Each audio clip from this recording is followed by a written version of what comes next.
Channel 18 to please start recording before we go on. There we go. Okay, so it's 6 o'clock.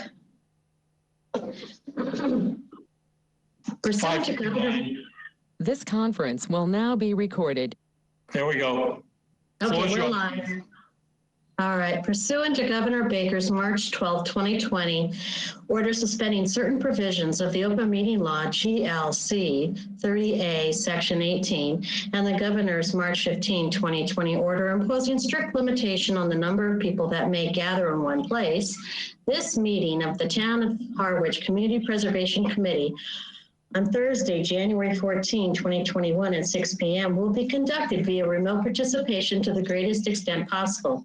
Specific information and the general guidelines for remote participation by members of the public and or parties with the right and or requirement to attend this meeting can be found on the Town of Harwich website, www.harwich-ma.gov. For this meeting, members of the public who wish to watch the meeting may do so in the following manner on Channel 18 or by watching the simulcast on http://harwich18.dyn.org/cablecast/live.aspx ? Channel ID = 1.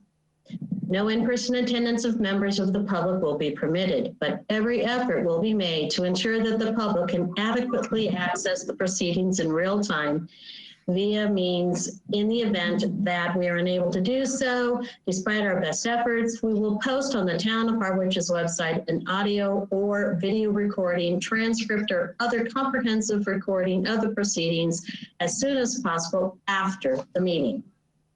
And Okay, I'm going to call the meeting to order with a roll call vote, please.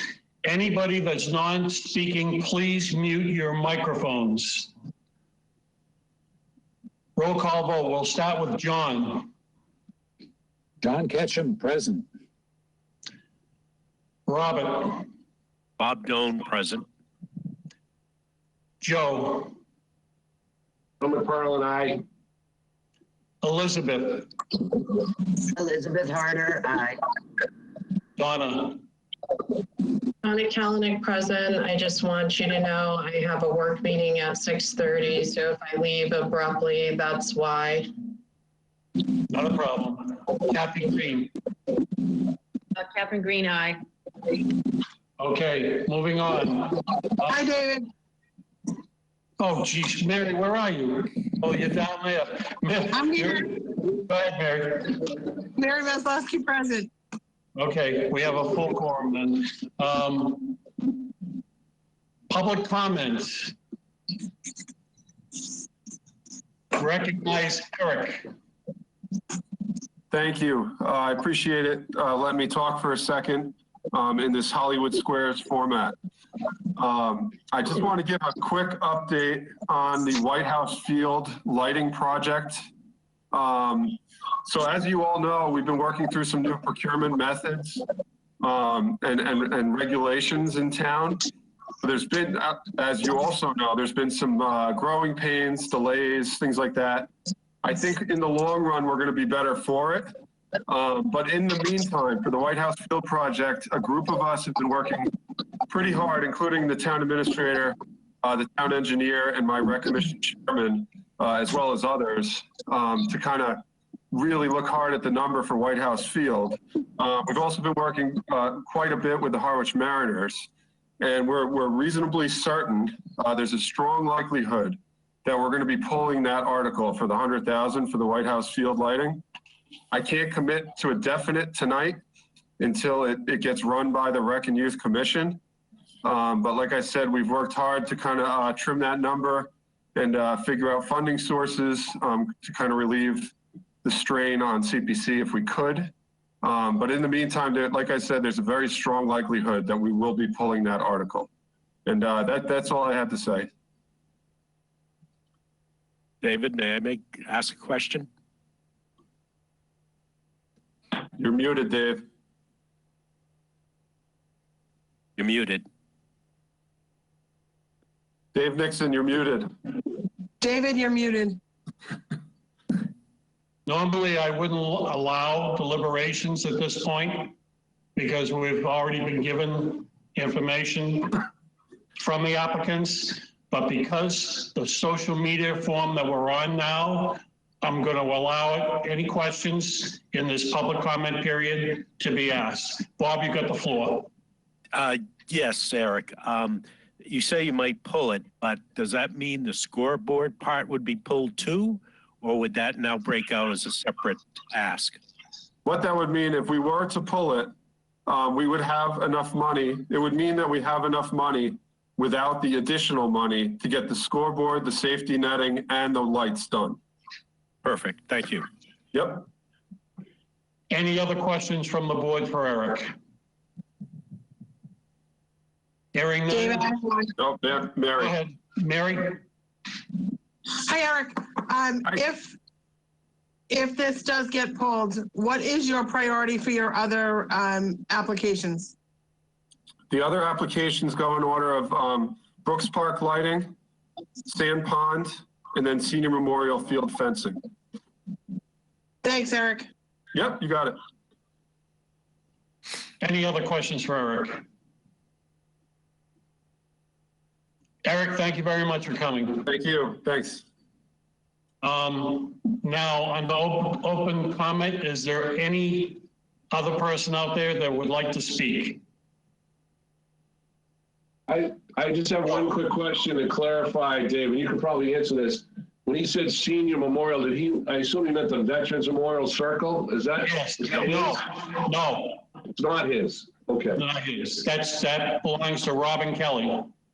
I saw that. Okay. So what's he talking about, senior memorial, Dave? Tim Memorial Softball Field. Oh, that's, okay. I know where that is. All right. Thank you. Okay. Anything else? Any clarification needed? All right. One other comment on the open. Go ahead. May I go, David? Go ahead, Donna.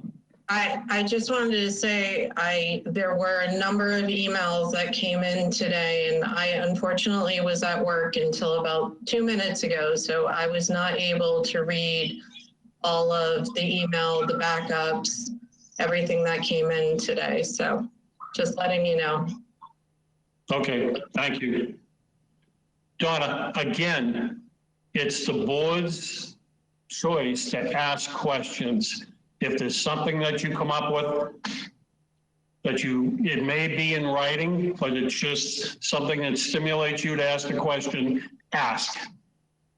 Okay, well, since I have to go at 6:30, I will watch the remainder of the meeting before our next meeting on the 14th. Okay, that's Okay, great. thank you. I'm sorry I have a work meeting tonight. Not a problem. I want to get Carolyn here real quick while we have a full meeting. Bob, go ahead. Just one quick question. Does that, if we close the public comment, does that mean other people can't talk about some of the discussion items, like for instance, the Brooks Academy? No, they can talk. Okay, thanks. That's what I meant by changing the format for this particular type of meeting. Thank you. All right. I gotta put my thoughts together. Here we go. Under the public comment period, I got a phone call from Dan Pelletier from Wastewater. He's the applicant for the bubblers, the water bubblers. He's pulling the application. And he wanted me to inform you folks that that's what he's doing. So, moving on. Can we get the approval of the CPC minutes for December 17th, 2020? That, Dave, just to be clear, that's the hydration station stuff, right? Yes. Okay, I just want to cross off the right thing. I stand corrected. David, this is Mary. I move that we adopt the meeting minutes from December 17th, 2020.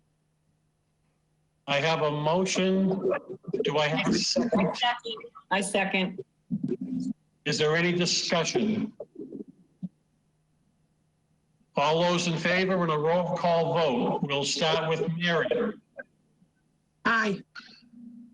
Kathy. Aye. Donna.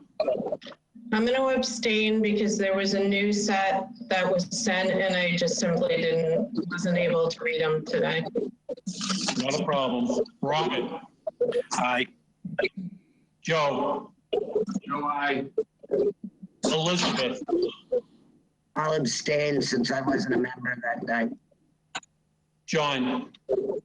Aye. And I'm an aye. We all set, Jan? Okay, new business. Discussion with the finance director, Kara Capola, the finance of the CPC. Are there any questions for Kara? We'll start with Joe. Dave, I'm sorry, Dave. Bob Dolan and Mary Mislowski have to turn their volume off because I'm getting back feed. And I don't know if it's from you or not, but I can't hear what you're saying. Can you hear me now?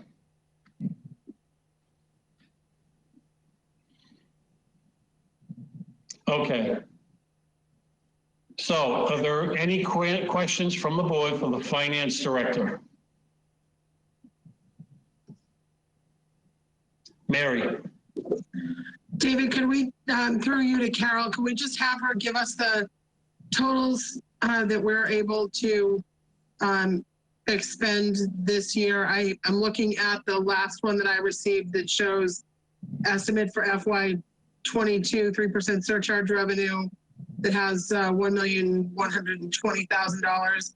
I just want to make sure that we're on the same page with Carol before we get into the nitty gritty.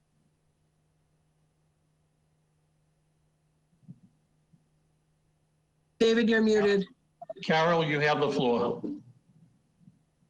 Hi, good evening, everyone. I believe that I sent out information a number of weeks ago with regard to the balances for CPC. And I hope you all have that document, perhaps before you. That document lists the certified balances from FY20, and those balances were certified before town meeting.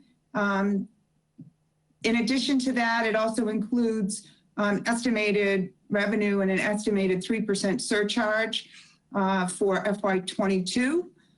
So the funds that are not available for the committee to use are the FY21 funds. Those funds will not be available until they are certified by the Department of Revenue, typically around September of 21. So I have the balances in front of me that I provided as of 11:30.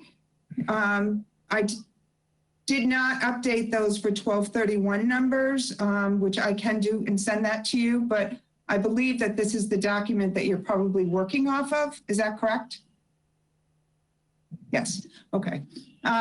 So I have before me 3 articles that were returned in FY21. And again, those balances will not be available until they're certified. Those funds are certified. So, so that section of the report, you probably should, I guess, exclude from the balances that you would have available for your use. The balances that you have available for your use are the ones, again, that were certified FY20 balances, and then the estimated FY22 balance. And those are listed, I think they should be on line item, well, I have the Excel document in front of me, but mine is line item 196, and it is estimated FY22 balance totaling $3,182,747, and then the FY20 balances, and this is in total of $950,501. So, so I will certainly go over the different buckets of funding available to the CPC, if that's your desire, or I can answer questions as they come forward. Carol, would we have one new member, and that's Elizabeth, to this entire system? So would you go through the individual buckets, please? Okay, sure, I'd be happy to do that.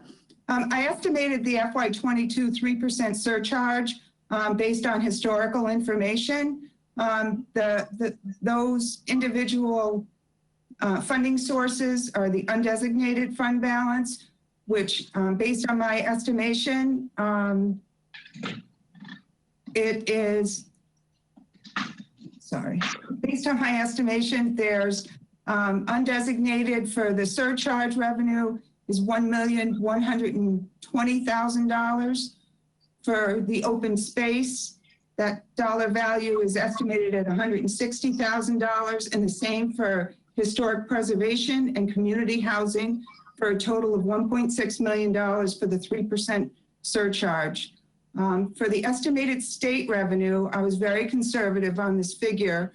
I used the same percentage that came from the Department of Revenue about a year ago, and those buckets are undesignated of $168,000, open space of $24,000, and the same amount for historic and community housing for a total of $240,000. So the total estimated FY22 revenue is, when we add those two figures up, for undesignated, it's $1,288,000.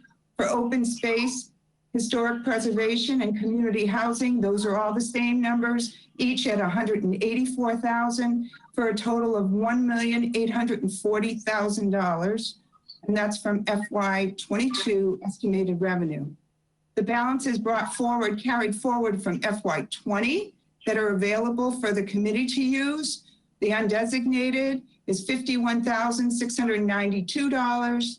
The open space is $464,395.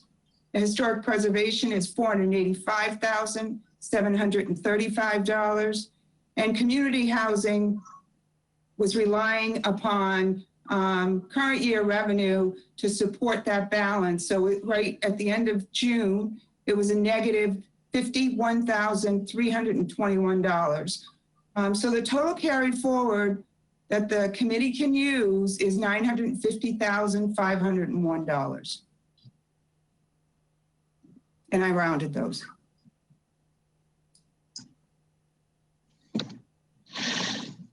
Okay. Are there any questions for the finance director? Starting with John. Yeah, so thank you. I attempted, after I got the November 30th document from you, Carol, I attempted to transfer what I understood the numbers to be into a spreadsheet that we intend to use to allocate funds, but I think I got them entirely wrong. So I think I was reading off the wrong lines. So, and what the spreadsheet does is try to separate out the 2022 funds from the 2020 funds and allocate separately out of those like we would do, but hopefully do it quickly and easily. But we have to have the right numbers to start with, of course. So can you just, and I was trying to follow what you were saying and read off the PDF of your spreadsheet, and I could never quite catch up with you. So can we just go back and review which lines on that document apply to which two categories for us to allocate funds out of? So my take is that for the 2022 funds, it's it's the third line down below the boxed in area. Is that right? Labeled total estimated fiscal year 22 revenue. I should be using those in our calculations for the fiscal year 22. Hold on for 1 second. Can you mute your phone, please?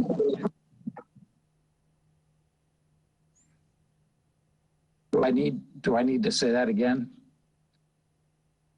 That looking at the spreadsheet, that's in a PDF document, on the bottom part of the spreadsheet, there's a line labeled total estimated fiscal year 22 revenue. And I should be using that, we should be using that to calculate allocations from 22 funds. Correct? You are partially correct.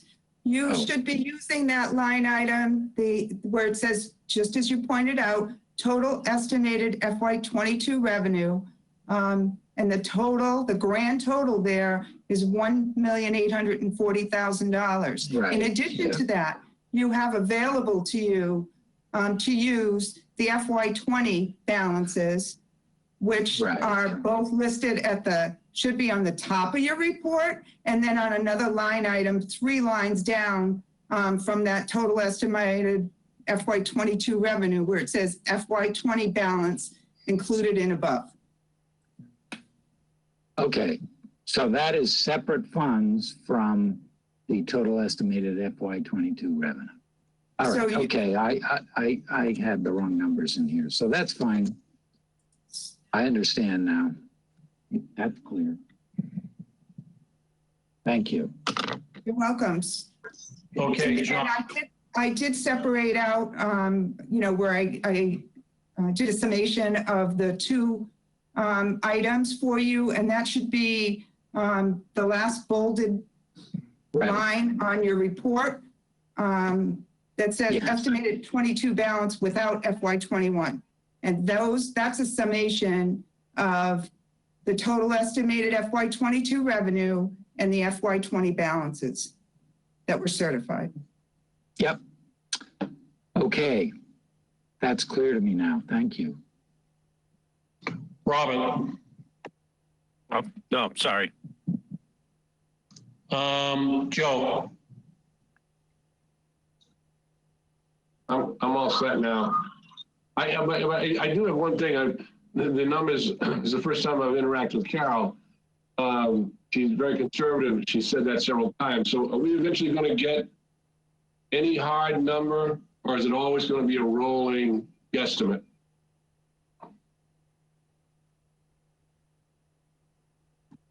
Well, that's a difficult question to answer because I don't know what the committee is looking to do as far as estimating the state revenue.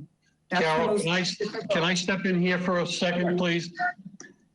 Joe, every time I meet with the Board of Selectmen and give the numbers to the Board of Selectmen, I always tell them the situation is fluid. There's always money coming in and money going out, whether it's money that we rescind and put in. We used to use it the year we rescinded it. That no longer takes place. So the numbers do, you see the finance director shaking her head. We battle about this all the time. Anyway, go ahead, Carol, I'm sorry. So again, it's the 3% surcharge is based on what will be raised in taxes. And that has not been decided yet by the Board of Selectmen to move forward to town meeting. So that number could also change. But the likelihood that that state revenue number may change is going to be based on what your committee would like to estimate for revenue. As you're aware, or you may be aware, thus far the town has received just over $500,000 to support the state revenue portion in the current fiscal year. We're typically pretty conservative when we estimate that line item, just because sometimes we're challenged with what is received from the state. All set, Joe? Elizabeth, do you have any questions? No, thank you. Once I found the correct sheets and printed them out so I wasn't trying to read them on my phone, it made much more sense. So thanks. Okay, Donna.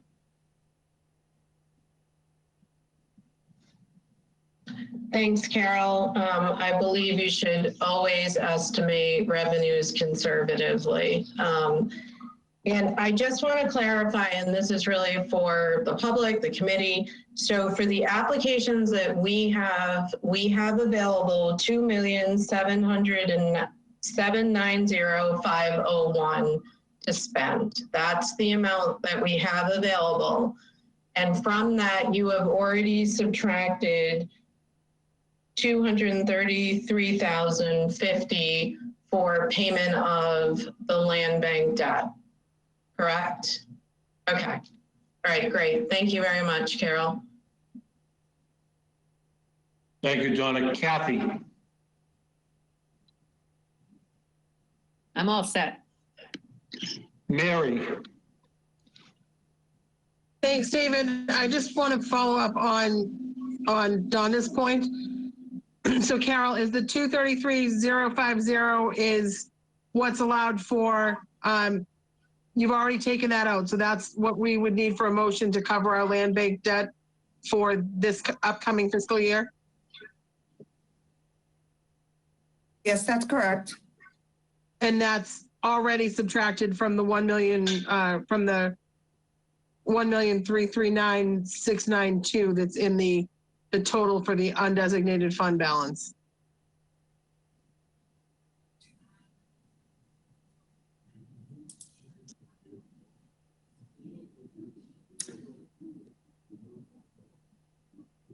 Well, in clarification, I would say no.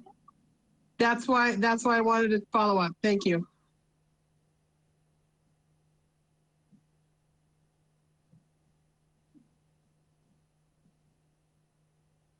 Do we want to expand on that? So I just think I think we have to take the 233,050 out of the 1,339,692 because I don't think it was actually subtracted. Okay, so what do you have for, I don't have my calculator. What did you have for a number? I haven't done it yet, so give me a sec. I'm sorry. So I have your undesignated number for you, 1,106,642.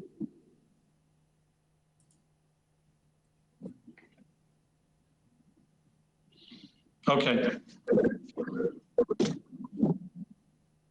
Are you all set, Mary, now? I am. Thank you very much. Alrighty. I have no questions, so is there anything else from the board? Go ahead, John. I need clarification again now because of this last point. I'm sorry. So we're talking about FY22 funds. And what was previously there available was 1,288,000. And now that's been cut. And what is the new amount? So I calculated the total with the FY20 balance. If you'd like me to calculate the total with just the FY22 estimated revenue reduction, I can do that as well. I think we need that. And then we're not allocating anything for debt service. I have a number in the spreadsheet, debt service, which is probably incorrect, but I need to take that out of our allocation spreadsheet now, since that is not in any of those numbers to begin with.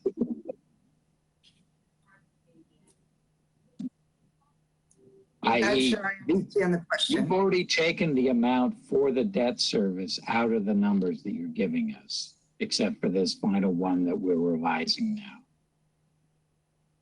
But for general funds from FY22, I would like to have that number without the debt service, since it's not in any of the other numbers. Yep. So that 1,288,000 becomes 1,000,000 $1,054,950.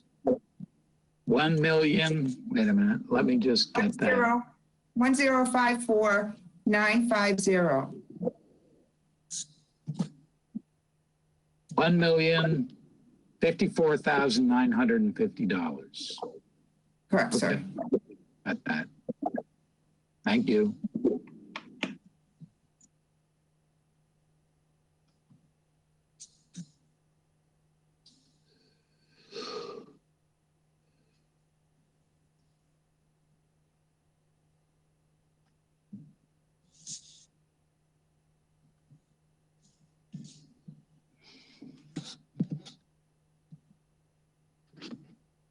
Joe. Sorry, I saw you talking and I thought you were muted, so I didn't know if you knew that. That was me on my part. Mary, do you have a question? I'm all set right now. Thanks, David. All right. Are there any other questions from the board? I guess we're all set. Carol, thank you very much for coming tonight. All right, moving on. Discussion with David Spitz and the structural North Consulting Engineers on the improvement project for the Brooks Academy Museum. So at this point, David's here. David, you have the floor. All right. I know that you submitted some questions in advance. I have shared those with John Wathney, who is here. I think you can all see him. And he is prepared to answer any questions. I don't know if you want to just voice them again in your words, or if you want us to just go through the written list that we've seen. Actually, I am John. Just let me introduce myself. I'm actually in a large winterized treehouse in our camp in Maine. Looks really sketchy, but it's not. It's just dark. I'm on a project up here, so we're taking advantage of the being up here. But so I work in historic preservation. I'm the owner of Structures North Consulting Engineers in Salem, Mass. And we do approximately 200 projects a year. About 60% of those are in historic preservation, all over New England. And you know, we've been in business for about 25 years. And you know, I can't say there's nothing we haven't done, but we have enough repetition that I'd like to think that, you know, we hopefully know what we're doing pretty well.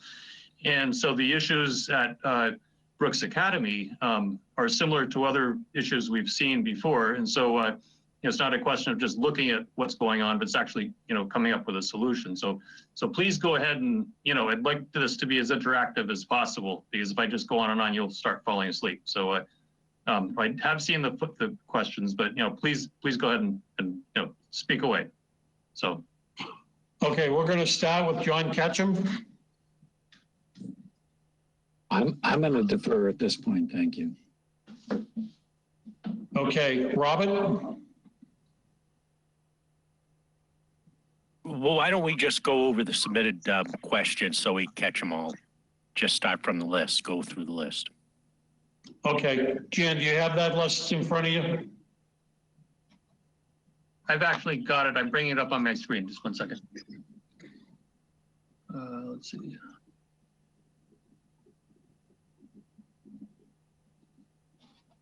All right. Can you see me and hear me? Because I'm looking at my screen right now. Yes, we can. Okay. All right. I didn't want to be rude. Okay. So project follow-up questions. CPC would like to discuss the project with a structural engineer. So more details on the work are needed.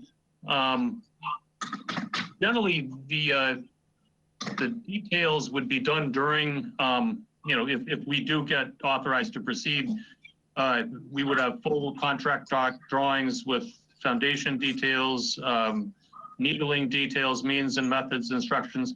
However, you know, David and I have discussed the possibility of maybe providing, you know, David, I don't know if you want to speak to that, but I don't want to commit you to something, but, you know, how do you want to handle that? Just if we get a positive indication from CPC on any of our 3 levels of project, we then proceed to design engineering right after that, possibly starting in February, with the idea that we would have pretty firm information before Maytown meeting. Yeah, we could get you, 80%, 75 to 80% CDs, pre-bid documents is with pretty much everything laid out for your review. There's nothing that's, it's not necessarily a routine project, but construction would basically be a cast in place concrete foundation, cast in place or concrete block walls sitting on the foundation. Depending upon where it is on the structure, they would be designed to cantilever out of the wall, out of the ground, to avoid putting a surcharge onto the structure itself. However, in some cases, we would design. I don't want to get too far. Has everybody reviewed the drawings that we had sent? Okay, raise your hand if they're clear and you understand them, please. Okay, so it sounds like I need to. All right, let me kind of run through it. So the process would be to make holes in the existing foundation and put what are called needle beams, which would be structural steel beams that would be slid in underneath the structure from one side to the other. Now those would be, in a lot of cases, those are temporary lifting elements. However, we would design those for permanent in place installation, so that then if we do choose to open up the basement, those then will span longer distances than the kind of sea of posts and footings that you have right now underneath the first floor. And so we're trying to use the use what are essentially temporary elements as a permanent, kind of value added to the structure, or permanent installation. So then those would be supported on cribbing piles, and then they would dig down, take away the existing foundation, and the structure would be suspended essentially in the air. Now we've done that on the Maria Alcott House in Concord, Massachusetts, which, Orchard House. We've done that on I can't remember, a museum house in the Cape years ago. I'm trying to remember where that was. That was held in the air. And some places, a couple projects on Nantucket as well. And it's a pretty accepted system. So depending upon what gets authorized for the, for the Academy Museum, you would either just rebuild the existing foundations with, let's say 4-foot depth below grade, and take apart the brick and probably replace most of the brick. So above, when it's all done, you would see above the ground absolutely no change other than the fact that the foundation is not falling apart. But the historical appearance would be preserved and maintained. So then, so the question kind of is, can the museum go with a permanent kind of basement space? Because having done this, like I said a few times, it's a big pit in the ground, and you're re-supporting the building. And so the idea is that, as I did a full inspection of the property, and there were places where, they've done a great job in maintaining the structure, and they've done quite a number of improvements, but they do have a lot of storage. They've got file storage, they've got archival storage, and so not everything is on display. So it would be helpful to them if they had some additional space for their, so they can continue to grow and expand as an institution. And so I kind of made the pitch that, if we're digging all the way down there, we're putting needles in, you might consider just digging some more and build a basement. And we proposed 2 solutions, one with half the basement and then one with the full basement. When we did this at Orchard House, raise your hand if I'm digressing too much, but they had a real issue where they had a lot of stuff stored in the attic and was kind of crunching down. And right now their basement is absolutely full of stuff. They've expanded their mission, their program, and it's been a really helpful thing to them. So that's why, I kind of always advocate trying to not just fix things, but see if you can improve them even more.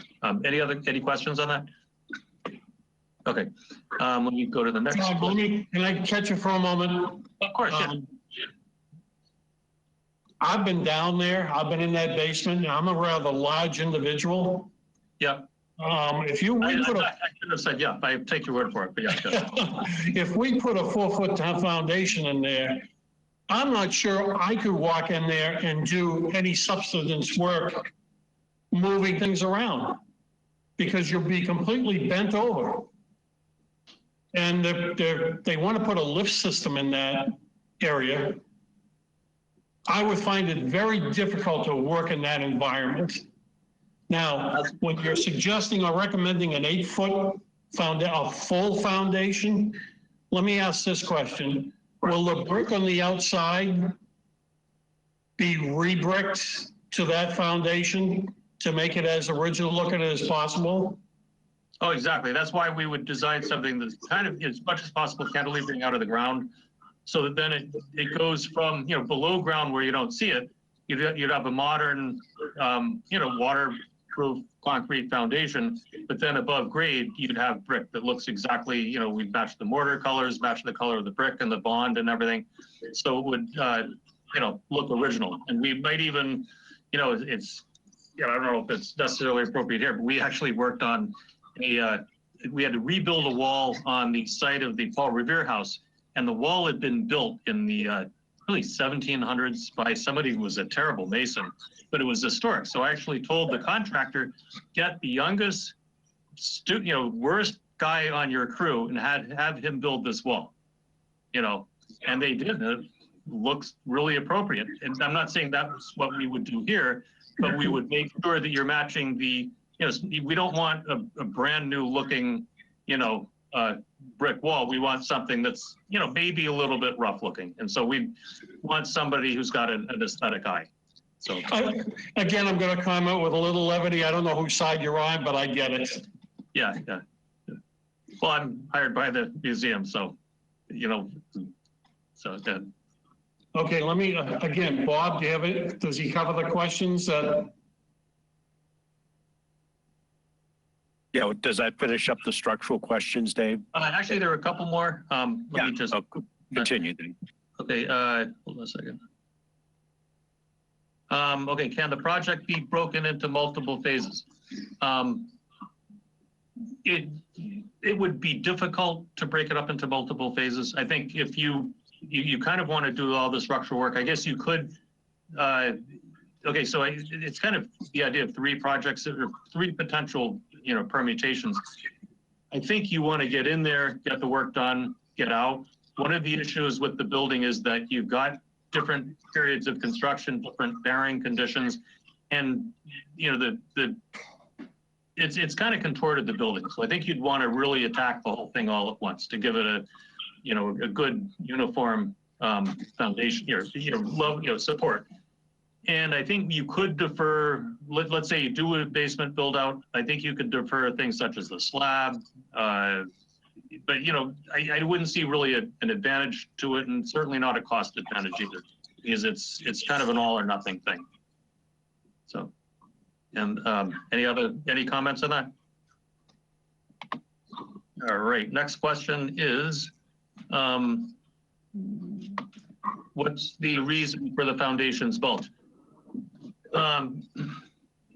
When they built these buildings, they obviously didn't have cast in place concrete. The mortar materials were lime based and such that they very rarely used them below ground. And so most foundations, and maybe even some of your houses, if you go into your basement, if you have an older house, you'll see stones with mortar between them on the basement side of the wall. However, if you take away that mortar, you'll find usually just dirt, some little wedges, and sometimes roots. Because what they would do is they would lay up a dry stacked, like a wall you'd see along a road, farm wall, and the earth would kind of hold it all into place. And what they ideally use maybe some angular stones that they can stack and put together, and they kind of hold themselves together, and the weight on them is enough to hold them in place. And then they would build the above grade, either dressed stones, or in this case a brick wall that's sitting on it. It would kind of unify things and hold them together, and so then they would build the structure. They also would build, if you look at some of the certainly earlier houses, they have these giant, massive sills, you know, like 10 by 10 timbers. One of the reasons for that was to kind of bridge over the soft spots on the foundations.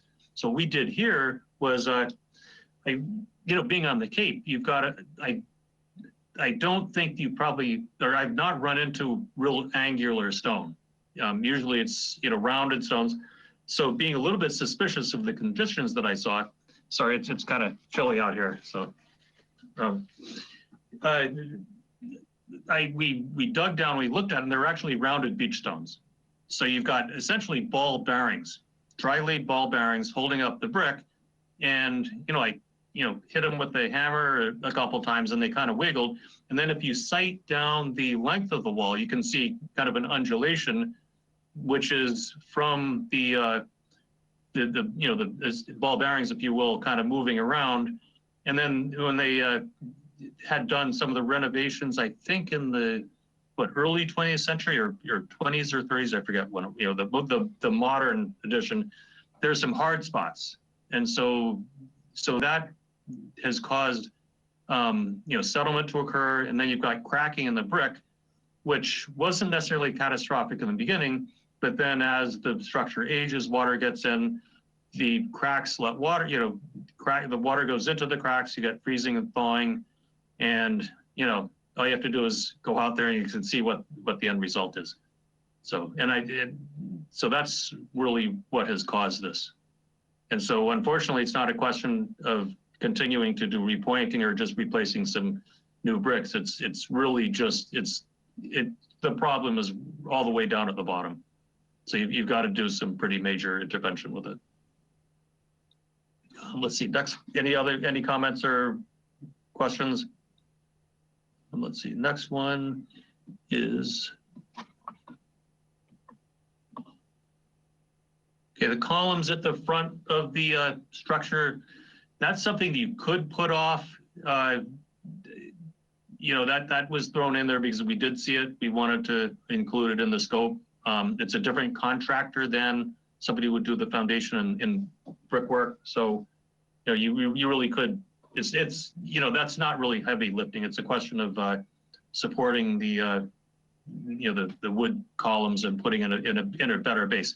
Now, coincidentally, I was with, and the architect, I don't know if anybody knows Lynn Spencer, but I was at a job site with her in Newcastle, Maine today, and she said, she knew the building and she knew those columns, and she knew, I guess she was involved, not in an advisory role, but she understood that when they were replacing the bases of those columns, I don't know, a number of years ago, it didn't seem to they could have been detailed a little differently.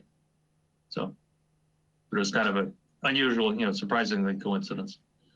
And let me see if there are any other questions. 1 second. When will the fight? Oh, so I think we jump back to David because it's when will full engineering study be ready, firmer budget numbers, and work on grant. So take it away, David. Okay, I think it's just repeating. We do have money in the existing CPC article to do additional engineering. We will have a comfort level to do that once we know we have a real project to go forward on. So if we get some level of approval from you for any of the 3 levels of our project, then we can go forward and have the information ready by town meeting, though I think John said something like 85% level in information, but we can have most of it done in time for town meeting.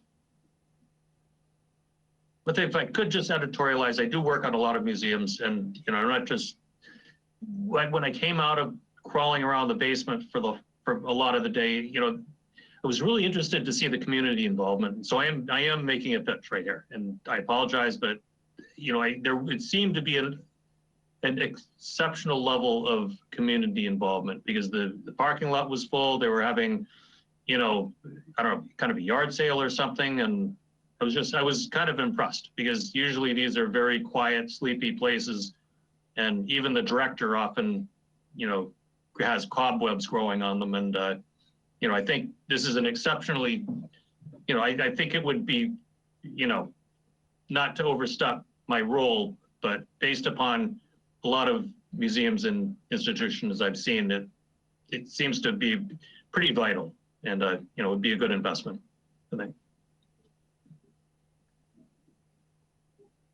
David, anything further? Not on that question number 2. I think we're up to the budget numbers. Go ahead. So the budget numbers that you have in front of you,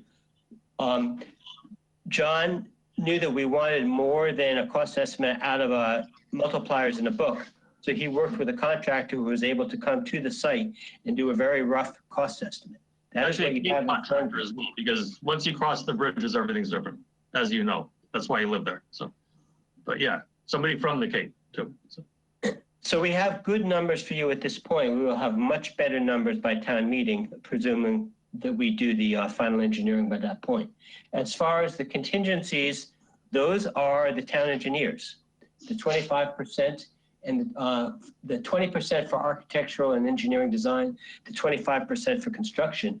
In my revised application to you, as in the original, all of the 3 alternatives have a construction cost from John's contractor and contingencies from your town engineer. And that information is already before you.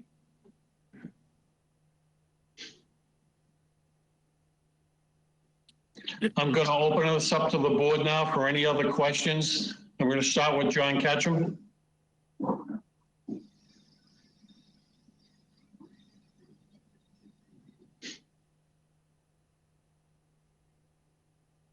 Okay, sorry, I was trying to peruse what I take to be the latest version and correlate them with, correlate the numbers in there with what you're saying. So your request currently stands at just the amount of your request anyway, currently stands at $1,150,000.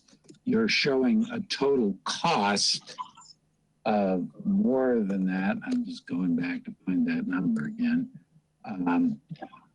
Of $1,263,290.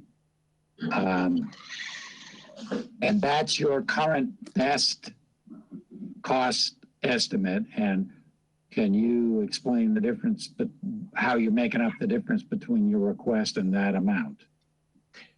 We have an existing article of, I believe it, I don't have it in front of me. I believe our existing article is 130,000. At the moment, before we go to final design engineering, based on the work done by John Watney today, we think we have $115,000 left to apply to the balance of this project. That is why you see the 1.26 million reduced to the 1.15 million. Okay, so that hasn't changed since early December when you submitted the revision to... No changes since then. Okay, thank you. That's it. Thank you, David. Okay, thank you, John. Joe. So the 1.15, I know you're going to get closer to a more specific number, but that's what you have for now. And that's all that I see here in this this spread that you put up for us. John, but if you went without the columns and you didn't do the basement, what would that reduce it to?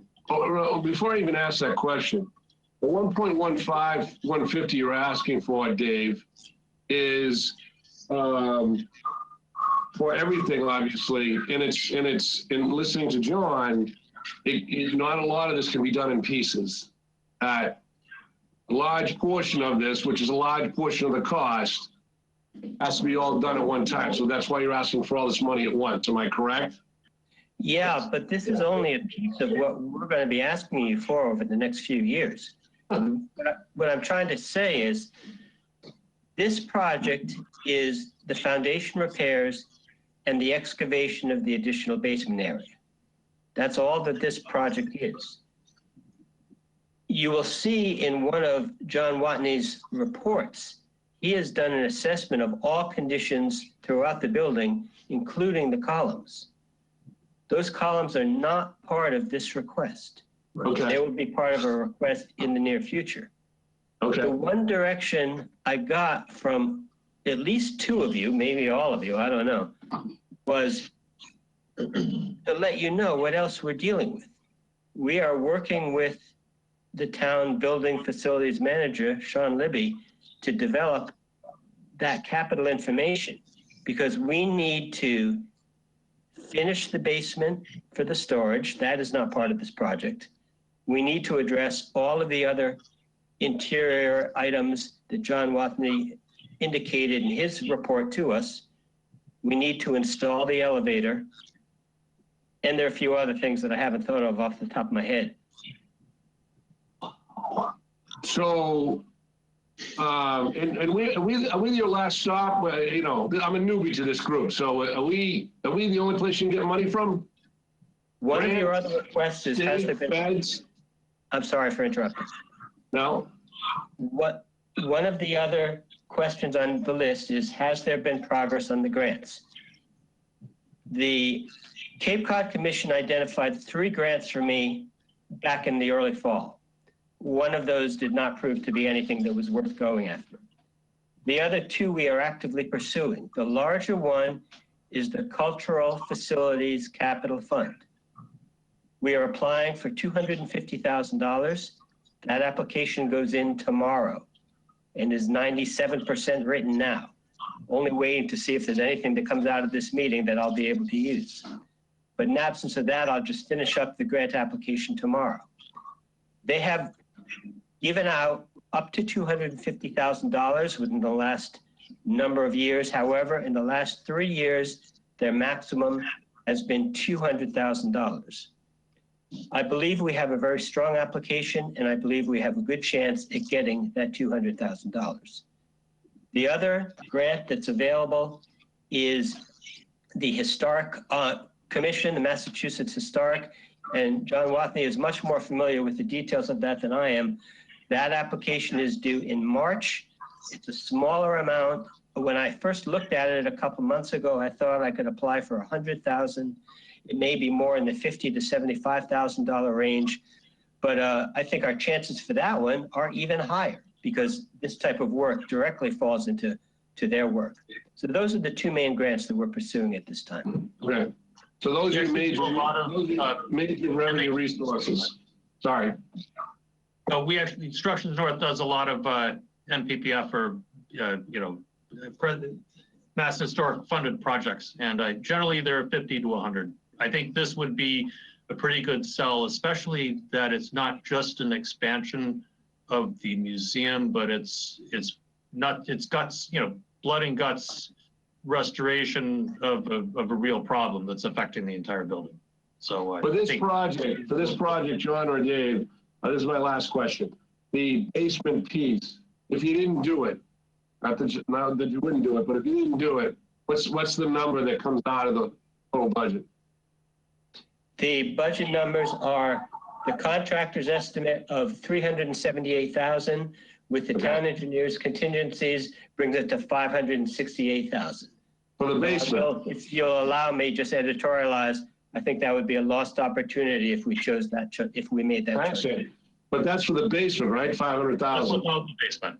That's just the foundation. Okay. Okay. You have answered all my questions. Thank you for your patience. Thanks, David.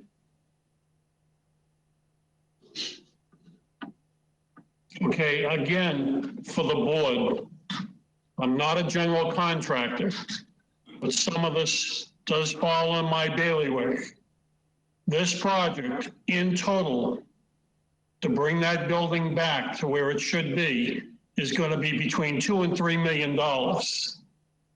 We're making an initial investment on that basement, quite frankly, to secure the basement and to secure the health of the town, because there are employees working in there, volunteers, but they're town agents. So moving on. Robert. So David, you just filled us in on the the grants, potential grants, would there be, I mean, a lot of those grants, if we show them that we approve the whole amount, when they say, oh, you got the money and you don't need the grants, or is there a better strategy to approach this? I've done a fair bit of grant writing over the last 35 years or however long it is, and they're all different. So I can only guess. If I saw that the entire amount of money was available locally, I don't know. I mean, I can tell them if they give us that $200,000, we've got a lot of other needs for that remaining money. So I can tell you that just doing the foundation repair is too small a project. Right. And I originally applied for the alternative 2 with the hopes of getting grant money to make the balance. So I'm not going to object to that. I got clear direction both from the Brooks Academy Commission and recommended by the review body, the Harwich Historical Commission, that it was important to do the full basement and we should ask for that money. So that's what I've asked for. Okay. The other thing, NPPF, or Massachusetts Preservation Projects Fund, which is the funding mechanism from MHC or Mass Historical, they generally are happy if you have other matching funds because they know it's going to be part of a successful project. So it's so I think you could compartmentalize their part of it, because the other thing is they have a fairly tight funding. You have to have substantial completion done on their portion of it by, I think, middle of the following summer. And so we would work all that out. But I think you'd do well with them, whether the town funds it,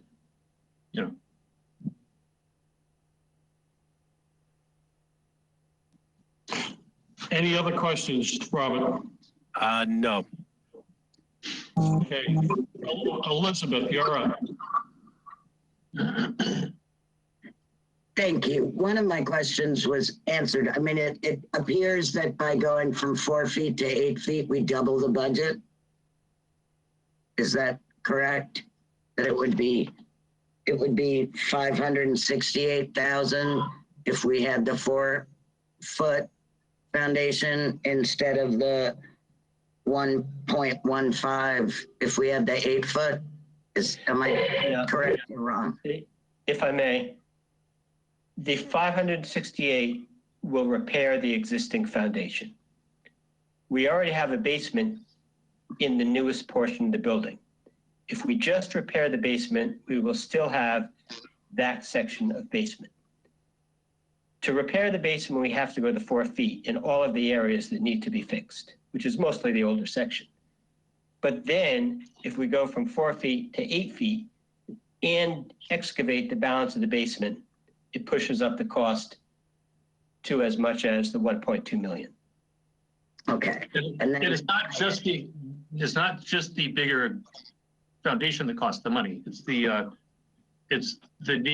re-support of the first floor. It's the actual hollowing out.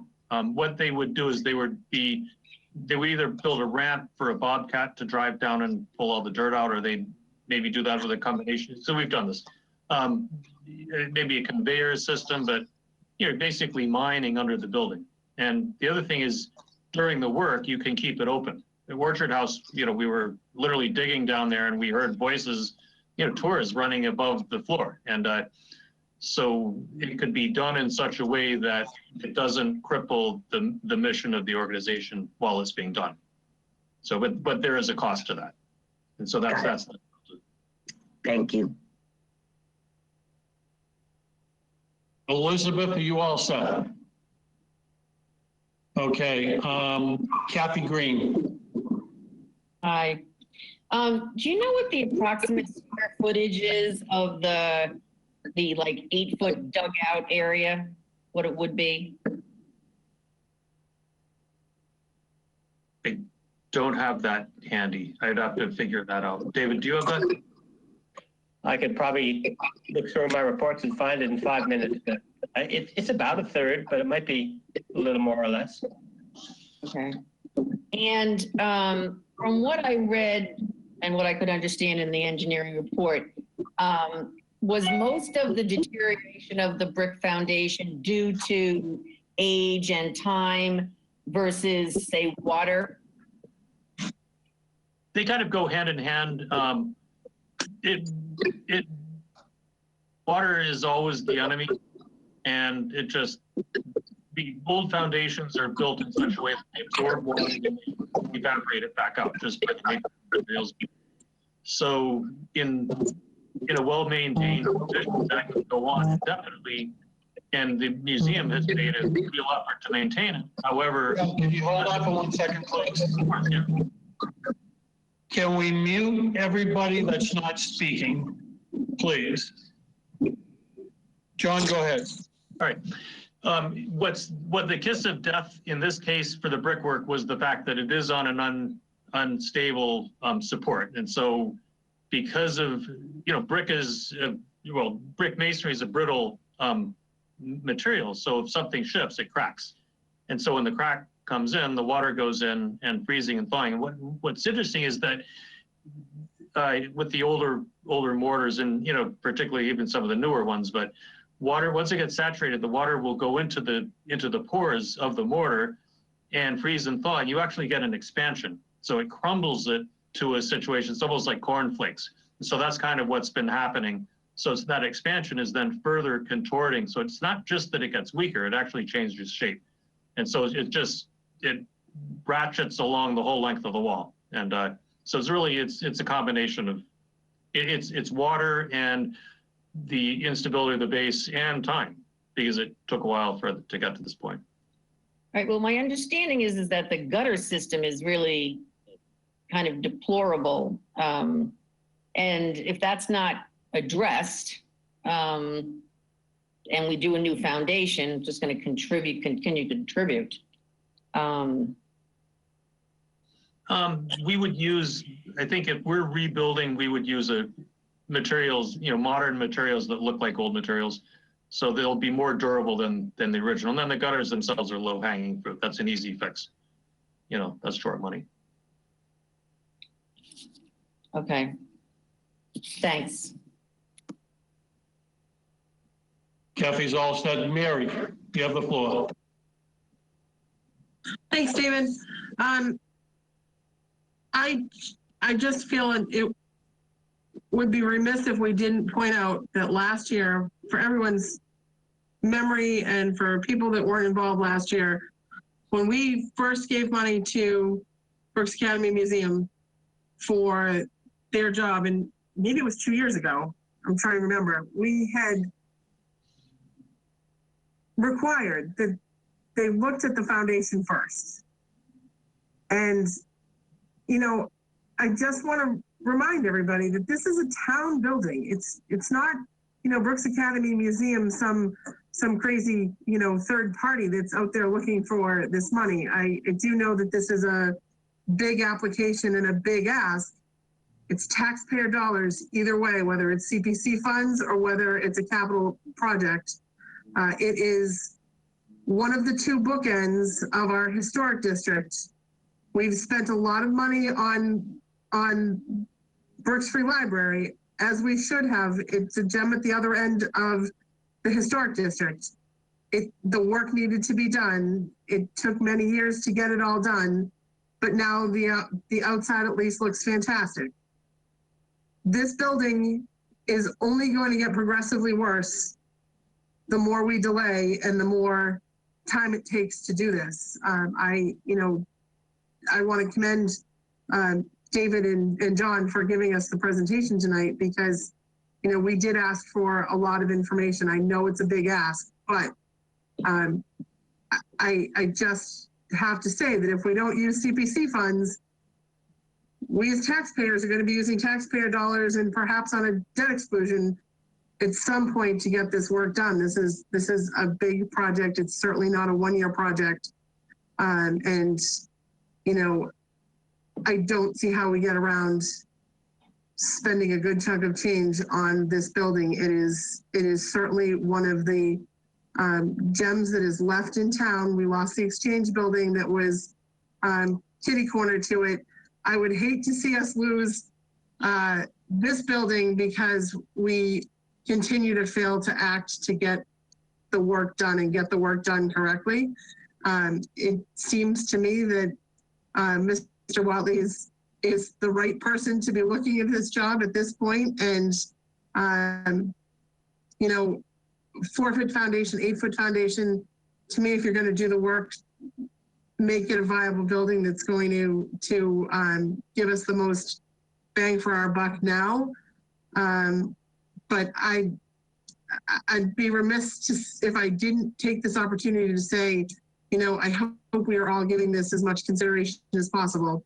I know it looks like a big ask, but David in his estimation has given us a $2 to $3 million estimate. And that's, who knows what that means in dollars 2 years from now when the rest of the work is getting done. And as I said, this board required that foundation and the structure of the building get looked at first. So it seems to me the foundation and the basement fix and shoring up the first floor to ensure that visitors and town staff and whoever the tenants are or continue to be are safe while they're in that building is extremely important. So I would hate to see us miss an opportunity here and not use available CPC funds for one of the three major buckets. You know, we certainly underspent historic last year and didn't use all of our funds. I think at this point, you know, we haven't traditionally overspent the historic budget. We haven't historically spent a lot of our undesignated fund balances on historic, and perhaps this year is a year that we should do it. Thank you, Mary. Are there any other board members that would like to speak? Elizabeth, go ahead, you have the floor. Thank you. I just have a question then. It's a $1.15 million project. Isn't that essentially our budget? I mean, wouldn't that be the whole budget for the year? We have 1,106,000, Mary said. No. Simple as we have $669,734 in the historic bucket. We have $648,394 in the open space budget for open space projects. We have $132,679 in the community housing bucket, and those have to be spent in those buckets. And then the remainder is undesignated fund, which we can use for anything. It funds our debt service, it funds anything else, and it has to fund recreation because recreation doesn't have its own bucket. So anything that is recreation, not open space, has to come out of undesignated funds. And that's where you're talking after the debt service, that's where you're talking the 106. So we do have, okay, good to know. Thank you. Sure. Does that clarify things better for you, Elizabeth? I know it gets convoluted with the buckets. Thank you very much, Mary, you did a hell of a job. Okay. Anytime, David. The rest of the board members, any other questions? Hearing and seeing none. David, thank you for coming. John, thank you for your time. We appreciate it. Have a great evening. Thanks. And if I may, David, if by any chance there's any further action tonight, please somebody let me know. Okay, fair enough. Okay, moving on. All right, discussion and possible voting on the submitted 2021 CPC funding requests. Let's just go through and we'll do questions on each one of the applications and see how we're doing. The first one is HP East Harwich Methodist Cemetery Gravestone Conservation and Preservation Project. The request is $102,000. There were questions submitted by the board. I'm going to open it up to John Ketchum. John, you have the floor. Well, just to start, that amount has been revised because they added 10% contingency. So it's 112,200, I think is the number now. 112,200, right? Yes. Okay, I'm looking at a previous viewing of an article in front of me. Go ahead, John. Thank you for correcting that. Other than that, I don't have any comments or questions. Okay, we'll go to Mary. Thanks, David.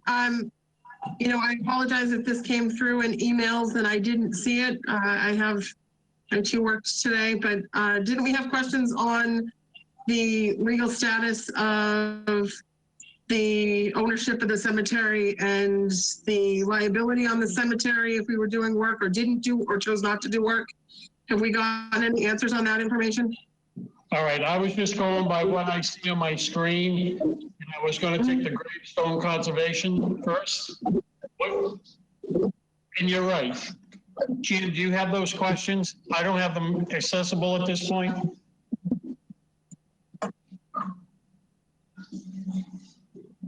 Okay, so Robin came back and said, one, the reason that she gave us the Mass General Law, Chapter 144, Section 18, that addresses the town's obligation on why the town has to take over the maintenance of gravestones, graveyards, all of that sort of thing. You all got that a few weeks ago, yes? Yes. 29. And as far as the legal opinion, why, who's legally obligated, and also who should insure, how does that interplay into this? We didn't get an answer on that. So David, if I may, I'm still concerned by both of them. I'm still concerned by both of those issues. The statute, I understand what the statute says, but I believe we have an obligation when a cemetery was abandoned. And I guess, to me, there's an active parish that's there at that location. So I guess I just personally need a little clarification on that. And I do still think it's important to know what authority we have on that cemetery. I seem to recall there was a lawsuit about that cemetery at one point a few years ago, and I don't remember what the outcome was. I could be wrong. Is Bob shaking? Bob has info. I believe the lawsuit returned was the Harwich Center cemetery, not this one. And that one was an argument over who actually owned it. And it was deemed by land court that the church owned it and the town, and it was active, and the town no longer does maintenance, anything there. Thanks, Bob. I have the general law section in front of me, chapter 14, section 18, that she sent. Does that need to be read into the record? Or do you all have that?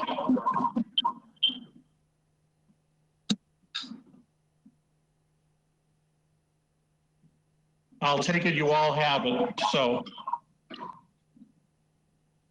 Okay, Jen. Yeah. You want me to do something, share the article? No, not at this point. I believe they all have that section. Okay. So David? Go ahead, Mary. I'm sorry, I'm happy to read it into the record. What it says is any town having within its limits an abandoned or neglected burying ground may take charge of the same and keep it in good order and may appropriate money therefore, but no property rights shall be violated and no body shall be disinterred, no fence, tomb, monument, or other structure shall be removed or destroyed, but the same may be repaired or restored. So, I mean, I'm guessing it's an abandoned, neglected burial ground. I mean, has the church given it over to us? I guess I was looking for a little more than the statute. Dawn, if I let you in, don't tell Larry. I'm your liaison, but this is my first role tonight. I come here not anticipating speaking as the property owner, but I'm the treasurer of the Harwich United Methodist Church. And I can assure you that we conveyed no property rights. Actually, we were a little perturbed when a cemetery commission Town of Harwich sign was just put up on our property. The United Methodist Church operates in a similar way to the Catholic Church. There is a district superintendent, there's a bishop, there's a conference, and it's all derivative. The conference actually owns the assets. At no time did anybody, even if they wanted to locally, convey property rights to the town. It's still an active church. And I actually question that because we didn't have the authority. We don't own the building. It would have, if there was a deed transfer of any sort, it would have had to come from Boston, from the New England United Methodist Conference. So to Mary's question, it's an active church. I did find that the cemetery preceded the church. Interestingly, it's a post-Revolutionary War cemetery. And then the church was built in about 1803. So the church kind of inherited that as an adjunct to the property and added to it through the years, but it is not. There's no property rights to the town, and it is not abandoned in the sense that the owners are unknown, if that helps.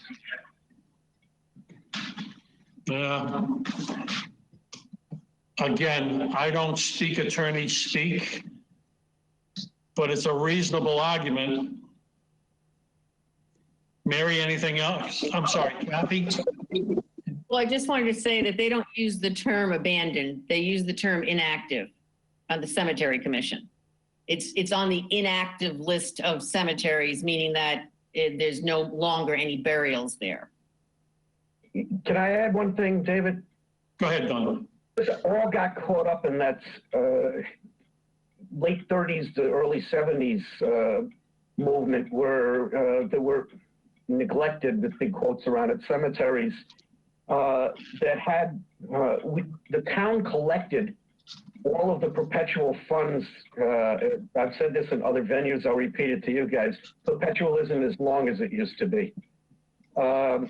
The perpetual funds were all turned over to the town with the understanding, not just us, but all of them, that the town would continue to mow the lawns and that kind of stuff. We never anticipated being in a position where they were going to come in and redo the headstones. I mean, we don't currently rebury, but subject to a site plan, I think it was 1994, we built a fellowship hall where the actual graves were. They were disinterred and moved over along with the headstones at that point in time, with both the authority from the church and the Board of Health and the Planning Board.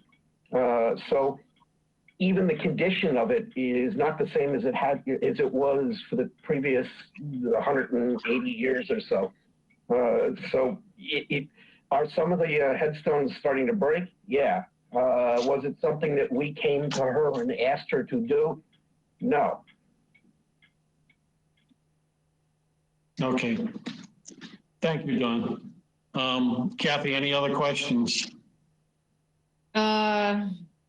Well, I just want to say that I went and walked the cemetery yesterday to take a good look at the granite posts and the railing and the headstones and some of the reasons why we needed to do some of this stuff.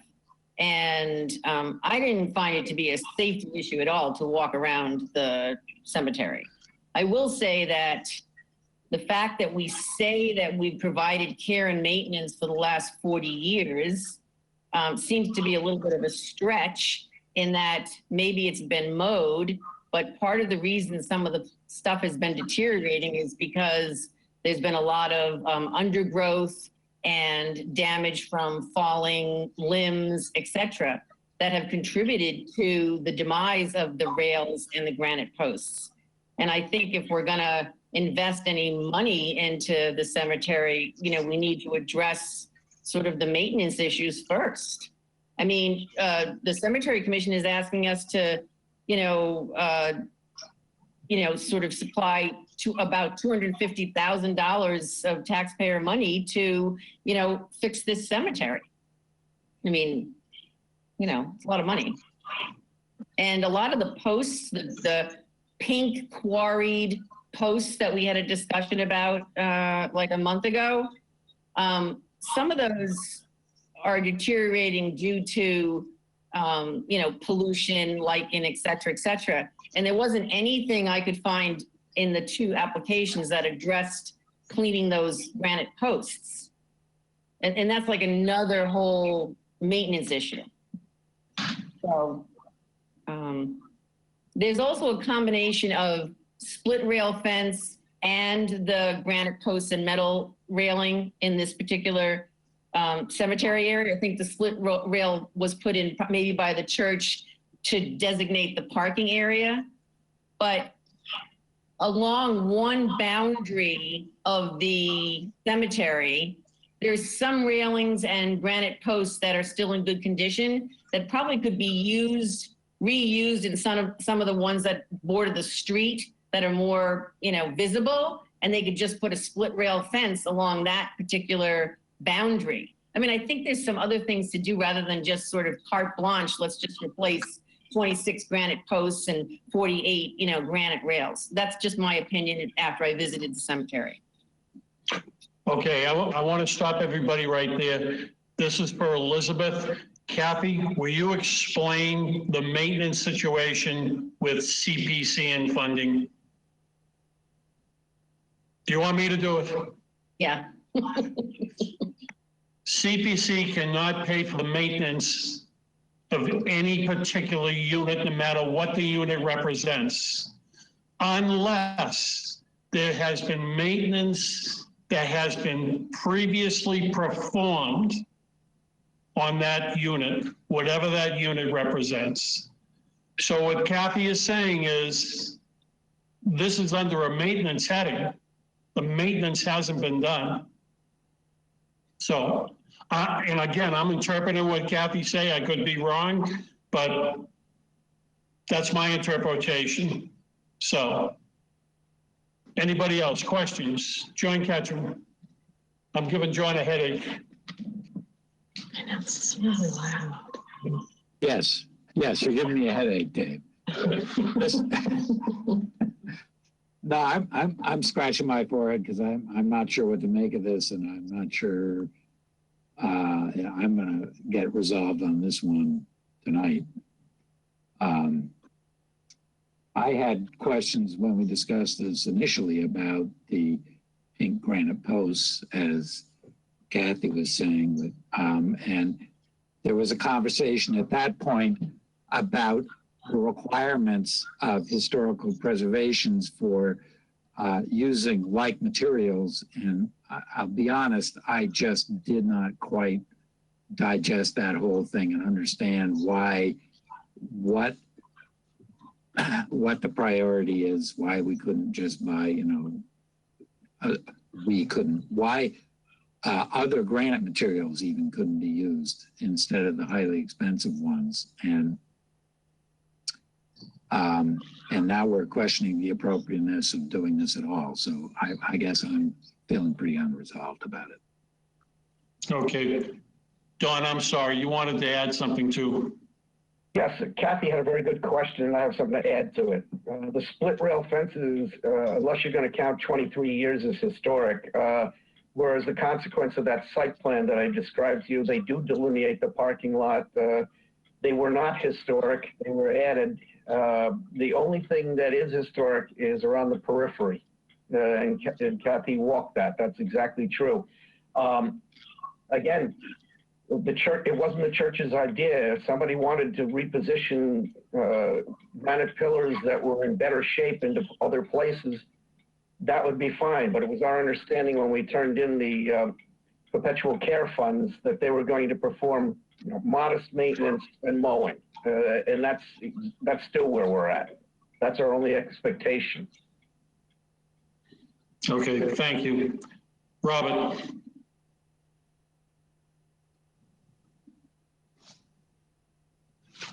Yeah. Yeah, and referring, I want to focus on this particular request right now. It's certainly not unprecedented that the CPC money is used for something that's not directly town owned. I remember the discussions over the Howard Center Church and redoing the interior stained glass windows. Right. So that's not unprecedented. And I can't say that the stones breaking and everything are just the fault of no maintenance. Just like our previous discussions about water intrusion into these stones, cracks will form, and that's how a lot of them get broken. So I do think that it is very appropriate for the town to restore these stones. I would definitely move forward with this particular request. Thank you, Bob. Joseph. So I don't want to slow this meeting down any more than we have. And I've heard everybody what they have to say, and as it stands today, it's not an application I would be for as it exists, as what they're asking for. I thought Kathy had some great points as to what could be done in the interim, and maybe they would take this back and we could have another discussion, but I'm in a quandary to accept it as it is, but that's just my opinion. Thank you, Joe. Is there anybody else, any other board member? Kathy? Yeah, I mean, I just want to say, I mean, separating out the headstone restoration project from the railings and the fence. I mean, I didn't say that none of it was rehabilitation or restoration. Certainly the headstone part definitely is. I think we just need to take a closer look at the second request. That was mostly what I was saying. Okay, Mary, you have the floor. Thanks, David. I just wanted to follow up on my comments as well. You know, I've been supportive of these gravestone projects in the past, and I was supportive of this one on historic. You know, I do think there is value in restoring these stones. They are historic artifacts within the town, and this is an old cemetery. What concerned me at the last meeting was kind of the issue of whether we had the right to do the work and whether we were going to be taking on liability if we did do the work or if we didn't do the work. So from my perspective in that piece, that's kind of what I'm looking to just have cleared up, that, you know, if the church is okay with the town doing the work to restore the stones, and that the town's going to be protected and not be taking on liability for doing that work or for restoring the fence posts, I guess that's where I'm looking at it. It's not that I don't think there is value in the work getting done.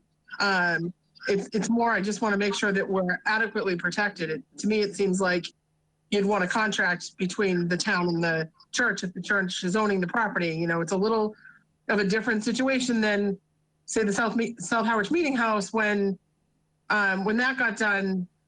You know, there was that cemetery, I think, is owned by the town now. There's no active parish there any longer. This is just a little bit of a different situation. So that's kind of where my hesitation is coming in. It's not that I don't think the work needs to get done and that the work isn't valuable. I do. I just want to make sure that the town is protecting itself before we go and spend, to Kathy's point, close to $250,000 on the cemetery. Mary, can I ask you this question? Can I ask you to wear a different hat for a moment? Yep. On the liability issue, would the grant agreement between the CPC and Robin, would that cover that liability issue, stating if there wasn't an insurance policy in place, the money couldn't be used? I can't really answer the question. I think the only way that you really have full protection is that, you know, if the town isn't the property owner and we're doing work on the property, really, I think you'd want permission from the church or from the conference to say that, yes, it's okay to do the work on the property, and that, you know, we absolve them from liability and they absolve us from liability, or that there's an insurance policy that covers it. You know, you'd have to talk to I think Harwich uses MIA as the insurance carrier. So, you know, I think those are the missing pieces. And I guess that's more what I was expecting to get for information. You know, if under the statute, so wearing the other hat, if under the statute, we had an obligation to repair the cemetery, and an obligation to make sure that it wasn't in disrepair, or an obligation to make sure that the fence posts were there and would protect somebody from falling down the hill and rolling into the street and getting struck by a car, and we didn't do the work, then I'm more concerned. And maybe some of that goes back to the exchange of the perpetual care funds back in the 70s. But that's kind of what you just want to protect yourself, that you're not taking on liability by doing work that you shouldn't be doing, and that, you know, you have permission to do the work that you're going to do. It just seems like we're missing a step on this one. And I understand, generally you want the before you perform work on the property owner's property, you want a contract. Exactly. Elizabeth, go ahead. Thanks. Sorry, because I'm new, so some things I don't understand. It sounds to me like the church doesn't want us to do this work. So does the CPC have the right to go someplace and say, no, we need to fix this, you're not taking care of it? I mean, it's Don does not sound optimistic. Sound like this is something they have. No, it doesn't sound like something that the church really wants, and it's not our church. So how can we say, no, we're going to do this? So again, I don't think we're doing the work. It's the town, it's the cemetery commission. And it all comes down to interpreting that state law, whether there's an obligation, or whether there's a requirement, or whether there's, you know, whether they have the right to go out and do it anyway. I don't know the answers to those questions because I don't know the case law behind it, or any of the background with it. Right, yeah, by we, I meant this work, yes. But I just, you know, doing this work in a, you know, an old cemetery that there's no owner left for other than the town is maybe a little different than one where there's an active parish. Right. And that's my only concern. That's what I don't get. If how the town can just say, no, we're going to fix it, whether the church wants it or not. Go ahead, Don. Okay. Elizabeth knows, maybe this is the part of me, the cynical part of me after 30 years that's still a New Yorker. I don't want to come off as saying that we didn't want it. The prevailing sentiment, I'm also on the board of trustees of the church as well as the treasurer, and I did talk to the minister. I talked to the chair of the trustees, and as long as we are not conveying land ownership rights, which is what I was concerned about, because we're not going to do that. They don't own the cemetery, and they will continue to not own the cemetery. As long as that's the case, the prevailing sentiment was, well, great, as long as we don't have to do anything and they don't own it and they want to give us this gift of historic gating and fencing, yeah, sure, we'll take the gift. We're not saying no and we don't want it, but we are saying it wasn't going to be something that was high on our priority list. I mean, I'm just like you. I take care of the budget there, and I'm sitting there saying, when we get to zero, you're not doing the fence anymore. And we seem to be getting to zero every year anyway on our own without encouraging anything. We have a tough enough time with the split rail fence. It wasn't a high priority for us. She's coming from a completely different direction, having done her exploration of this as a post-Revolutionary War cemetery, and it's part of the Harwich that was centered north of us, which is now called Brewster. And she was trying to restore some modicum of historic stuff. And Bob would understand this. There's a load of Doans, Nickersons, Eldridges that are in that cemetery. And so her concern was in two parts, because she had two requests in. One was the fence, and the other one was, you do realize that there was a lot of soapstone and some old things that were going on with your headstones, and they're just going to crack in half, and half of them have self-erased. And I'm like, I know that, but we don't have the money to be able to do anything at all about that. So we are not taking a position. We're not the applicant, and we're not taking a position on this other than, yes, we would accept it, and it would likely come through me to sign an agreement to allow you to do it. Okay, thank you, Don. Are there any other questions from the board members? Is everybody thoroughly confused now? Okay, moving on. The third part of this is the Veterans Memorial Circle, Evergreen Cemetery. Robert, you get the floor. No, should we talk about HP2? I mean, they really are two different articles, the fencing. Okay, go ahead, Bob. No, it's just that, you know, I do feel very strongly we should do HP1, but I'm less on the fencing. Although I do agree that if it's historic, it should be done, restored historically with the granite. But I think we should let this one personally go for another year and let them come back with maybe some other solutions that might be less costly at this point. Okay, thank you, Bob. John, any thoughts? No, I'm on the fence about this. To me, you know, part of it is just seeing what the available funds are and trying to set priorities. And I guess this would be lower on the priority list, but not off it. That's my point. And I don't know whether waiting for another year, I mean, the big cost in there is the post. So I don't know if we wait another year, that's going to change it all. Thank you, John. Joe. I don't have anything further on this one other than John's comment about he's on the fence about it. That was pretty good, John.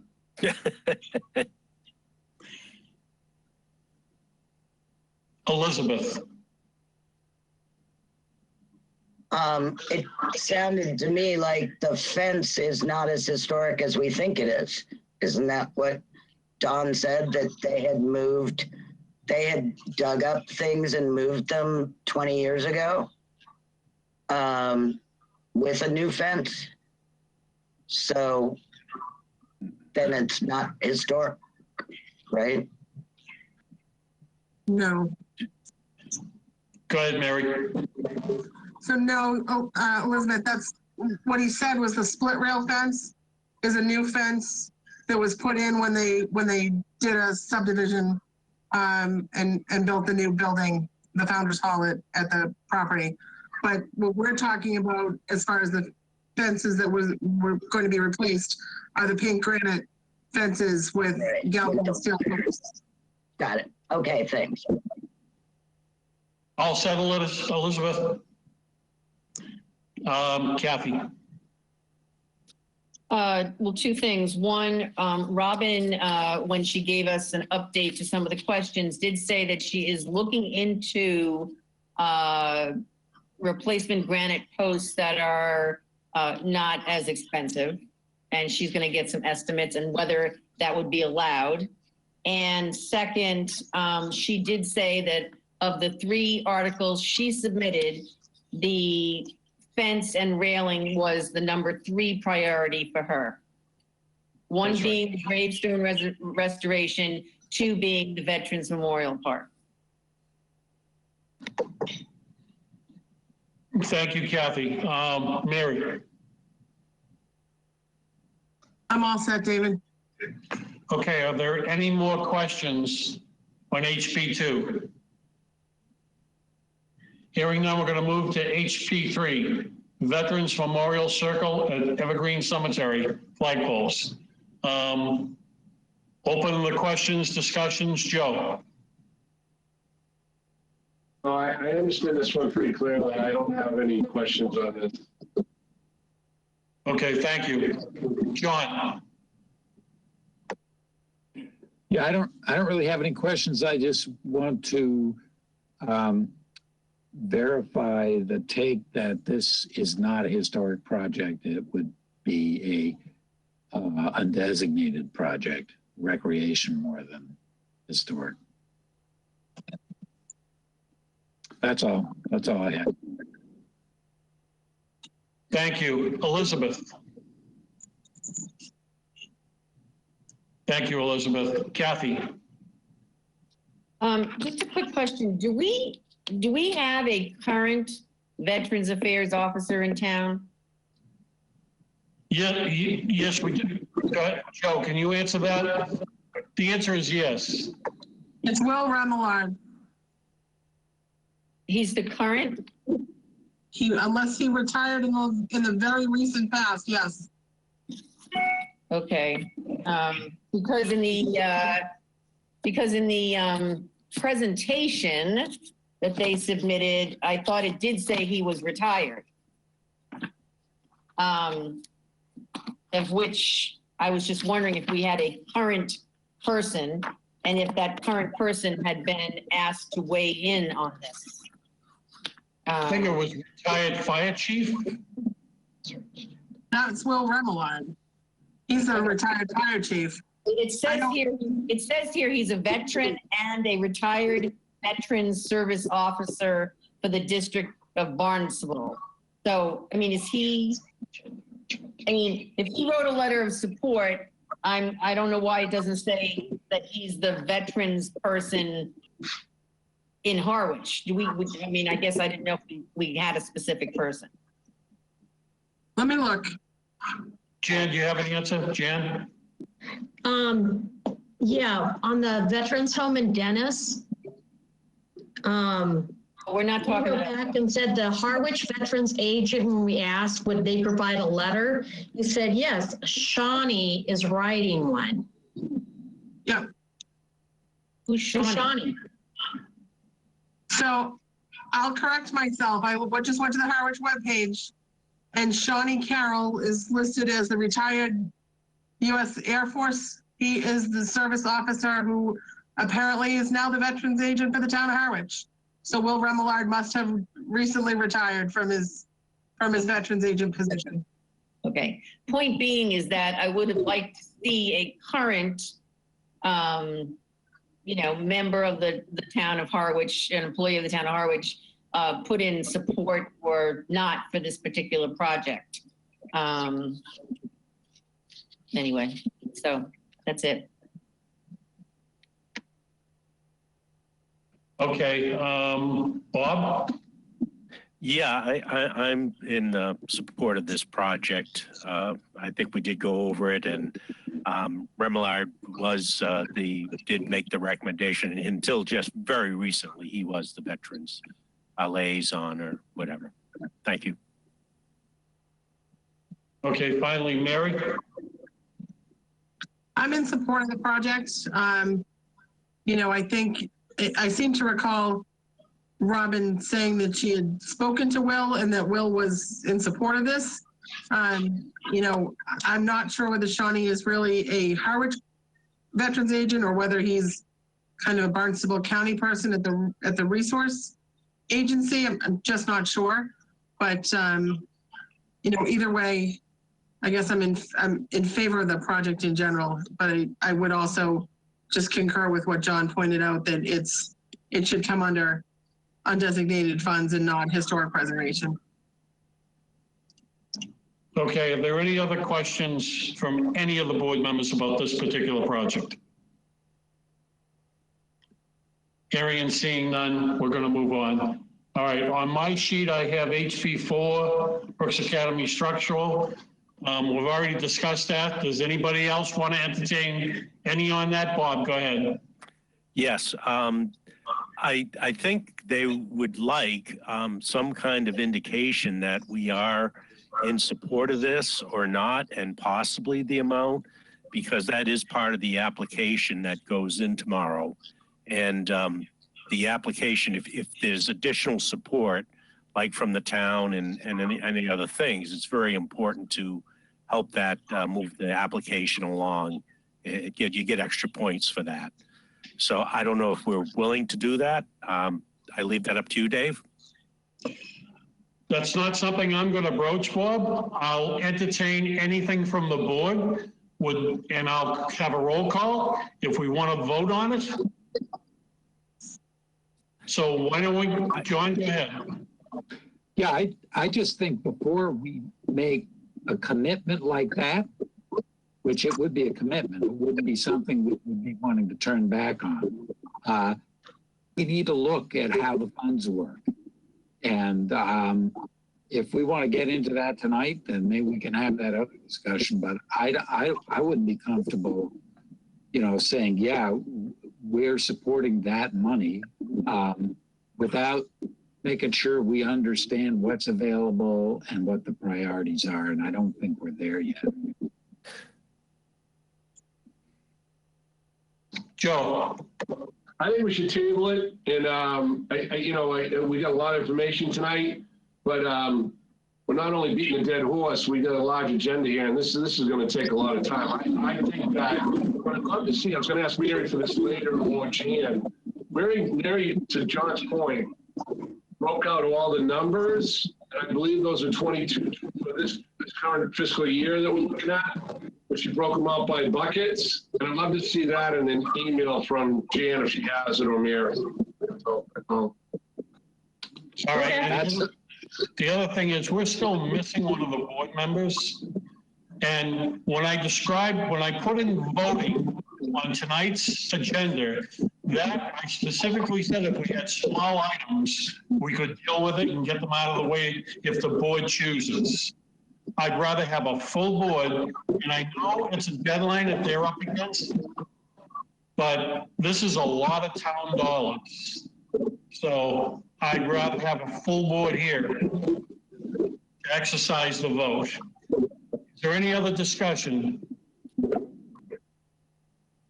Okay, we're going to move on. No. Hey, Jen? Yeah, Mary, I'm so sorry, but your computer has so much feedback. Unless you're talking, you really have to mute it. I'm so sorry. Okay, thank you. She's right. Go ahead, Bob. I'm sorry. No, I don't have anything additional. Okay. So we're going to move on to HC5, Lower Cape Housing Institute. Does anybody want to open the discussion on this? All right, we'll start with Mary. David, my only comment is I think they came in for 2 years again. I'm just not supportive of funding 2 years worth of a program. This year, I would be supportive of the, half, the 7,500 for this year's upcoming project. I just would want to, keep, I know it's still small dollars, but I think every dollar is going to help this year, and I'd rather hold that until next year's application. Thank you, Mary. Elizabeth. Thank you, Elizabeth. Kathy. I'm generally in support of the 7,500 for this year, but I do think that better outreach needs to be done to get more either town of Harwich employees or committee members, et cetera, involved in it, in taking the available training sessions. And I'm not sure that as good a job has been done in that area. So. Thank you, Kathy. Joe. Oh, I'm good with this one for now. I agree with the halving of it year to year, but other than that, I'm okay. Robert. Yeah, I'm totally fine with it. Again, half is just fine with me. John. Yes, I think we should support this. I honestly don't quite get the objection to just allocating the total 2 years right now, but I would go for that. The only reason I would have for not allocating it all would be if we couldn't make other things work that we wanted to make work. John. Okay, we're gonna move on. Is there any other questions from the board about this particular project? Hearing none. HC6, the Veterans Home in Dennis. Does anybody want to open up this discussion? Jan, did we get back some answers to the questions of the board previous on this? Yeah, he answered everything. He gave us a revised application, a quick update. Gave us a quick update that the Yarmouth CPC is recommending their $100,000 request to go up for vote at their Springtown meeting. Also, he gave us a link to a channel, Fox 25 feature on the House. And then I threw all this in the follow-up PDF or follow-up cheat sheet I sent everybody. And then he answered the following questions. Do you want me to read the 6 answers? No, because I'm assuming everybody has looked at them. So does anybody have any questions? We'll start with John Ketchum. No questions. Joe. I have no questions. Mary. Nothing, David. Kathy. I'm sort of on the fence about this one. I mean, I think it's a worthwhile project. I'm just not sure with the amount of veterans from the actual town of Harwich that it services on a regular basis is something we should consider or not. So I don't know. I'm still on the fence about this one. Thank you, Kathy. Bob. I am for this application, but definitely at a reduced amount. The 25, I think it said Chatham was only going to do maybe 15,000. And I just think the 25 is just too high, particularly where they admitted that they probably don't need the funds to finish the project, that they use the funds for ongoing operations. Thank you, Bob. Elizabeth. This might be a question for Kathy. Do you know how many Harwich veterans they claim to help with this? Well, his response to that question was most recently 5 veteran residents of Harwich accessed services provided by this outreach center 87 times over the course of 2020. So 5 veterans accessed services 87 times. So 20. Yeah, so I think I'm agreeing that 25 seems a little high for that. Thank you. Okay. Donna, I'm going to hold off on you for a second. John, did I get you? Oh, Donna's back. Yes. Okay, thank you. All right, Donna. Yes. We're working on, no, I lost it. VH6. Yeah, VH6. Do you have any questions, Donna? Can you just tell me which one that is? The Veterans Home in Dennis. Veterans Home in Dennis project. Oh, okay. So my only question on that one was I wanted confirmation that the town of Dennis was going to hold the affordable deed restriction on that property. Adam answered, but his answer was a little vague. So I just wanted clarity that the town of Dennis will hold that deed restriction. Okay. Are there any other comments from the board on this article? Hearing none, we're going to move on. CH7, funding for the part-time housing coordinator. Does anybody want to lead this discussion? No volunteers? We'll start with John Ketchum. I don't have questions, but I guess I'll just say I support this. I think it's worthwhile use of CPC funds. Okay. We'll go to Bob's off. We'll go to Mary.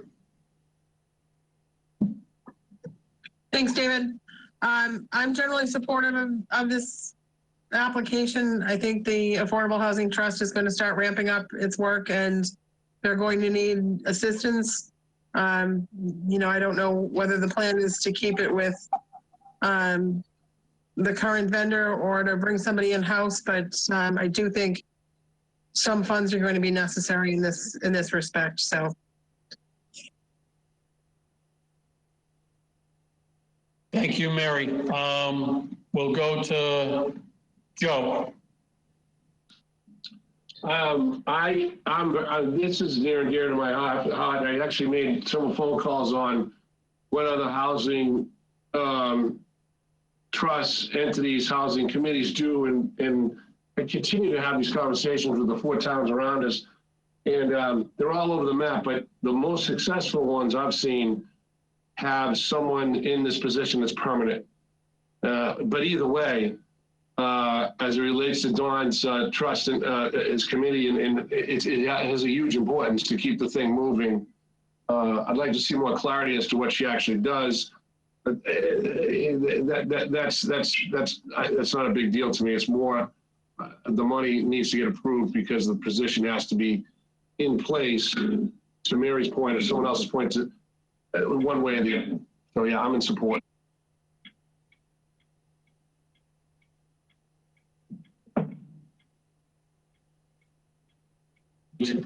Elizabeth, Elizabeth, go ahead. Thank you. I'm in favor of anything having to do with supporting any of the Harwich housing committees. Housing is going to be the biggest drain other than wastewater on our towns, and I find any committee works better if you have paid staff. So I support this. Thank you. Thank you, Elizabeth. Kathy. Yeah, I'm generally supportive of providing support staff for the Affordable Housing Trust. I do have some questions as to sort of how many hours, you know, is provided for $50,000. And maybe to that end, we could get a quarterly report from the Housing Trust as to the hour usage for each quarter, something like that. You know, going down the road here, just so that we have a better idea. I mean, that's how, you know, what I would like to see. Those questions were asked. Thank you, Kathy. Donna. Yeah, I have a similar, I think one of the requests we had was to maybe see some of the written housing coordinator reports that the trust gets, that if they could share those with us, that would be really helpful, or perhaps have whomever is filling that position actually come and talk to the CPC about the work they're doing. And the second thing that was kind of left not defined when we met last is how residents are being served by this position. I'm pretty passionate about that. I think it's a really important piece of this position that it not just support the housing trust, but that it actually serve residents. And there was not a clear answer, you know, particularly in this virtual format as to how that's happening. And I think that's really important. Thank you. Thank you, Donna. Dawn, go ahead. Thank you. Because all these questions are dancing around some central issues, and I have to point out a couple of things. First of all, to Kathy's point, we don't contract on the basis of hours. We contract on the basis of task. There are no records. They don't get variably paid. They bid on an RFP for support services over a confined period of time, and you're not actually reviewing what our plans are in fiscal 22. Everything you're asking about is rearward looking. We do have the reports. I can tell you that from my own perspective, for those people who know me, and Bob goes back about 25 years with me, and some are less than that. Elizabeth also knows I don't use a snow shovel to shovel stuff. As far as I'm concerned, a lot of what they were doing when I inherited this was PR work that really added into the community development partnership cause. It wasn't Harwich specific. I can assure you that I am utilizing them a lot, and we've got that one known project which is really about to take off because this afternoon I was talking about the engineering contract for Sisson Road. It's not soil review in the sense that it's being perk tested or 21E. It has to do with the ability for the soil to retain foundations and not cave. Once that happens, Laura Schufelt and I have been talking about the issuance of this along with our wants. So we're definitely going to have an RFP out within a few months, within a few weeks, I hope, but in a few months at the worst, where they're going to have to help me honcho that and go through the review process. Because there's a lot that goes on offline when it's not going on in the meetings. They help me with the agendas. But the reality is, in terms of our thinking, the five of us on the trust want to hire an in-house person. That's where we want to go. And as a staff person, the town cannot take on that responsibility unless they know they've got some money to be able to back it up. Because we're not only not in a mode to pick up employees, we may be laying them off over the next few months in response to where we are financially with fiscal 22. It's been said around the horn here, and it's true. We need the position because it's the glue in between meetings. Every one of us is basically a volunteer, except for me. I've basically volunteered about 15 to 20 hours a week of my own time to be involved with this. I need to have somebody I can rely on to be able to direct them. Okay, call up Laura, I need to get this. And then the staff, Griffin and I have talked about quite a bit of stuff. The RFP for the CDP came out and has been awarded, but that has a termination date of June 30th. So that doesn't get you into this request at all. I haven't made up my mind whether we're going to go another maybe 6 or 12 months with them, but that's not the long range plan. It's not durable. I think Donna and I have talked about this before. We definitely need to have the glue in town where we do have a Facebook page. There is a way of getting in touch with these people, but the reality is I get more calls than they do. I think that we really need a presence in town hall. We have Charlene just retired. We have the opportunity, my other hat with the selectman and the town administrator, to reorganize within the town to come up with the community development the department that actually has a titular head that's a division chief. Because right now you've got 4 co-equals and it's a flat structure and it's not really durable for the town in those areas either, the building commissioner, whatever. The idea is to take the vacant planner position and try to create some management structure pyramidal where there's somebody who's actually controlling all the activities up there, and then backfill that with an assistant planner of which we will help fund. And then we will gain access to them by right because of the funding mechanism.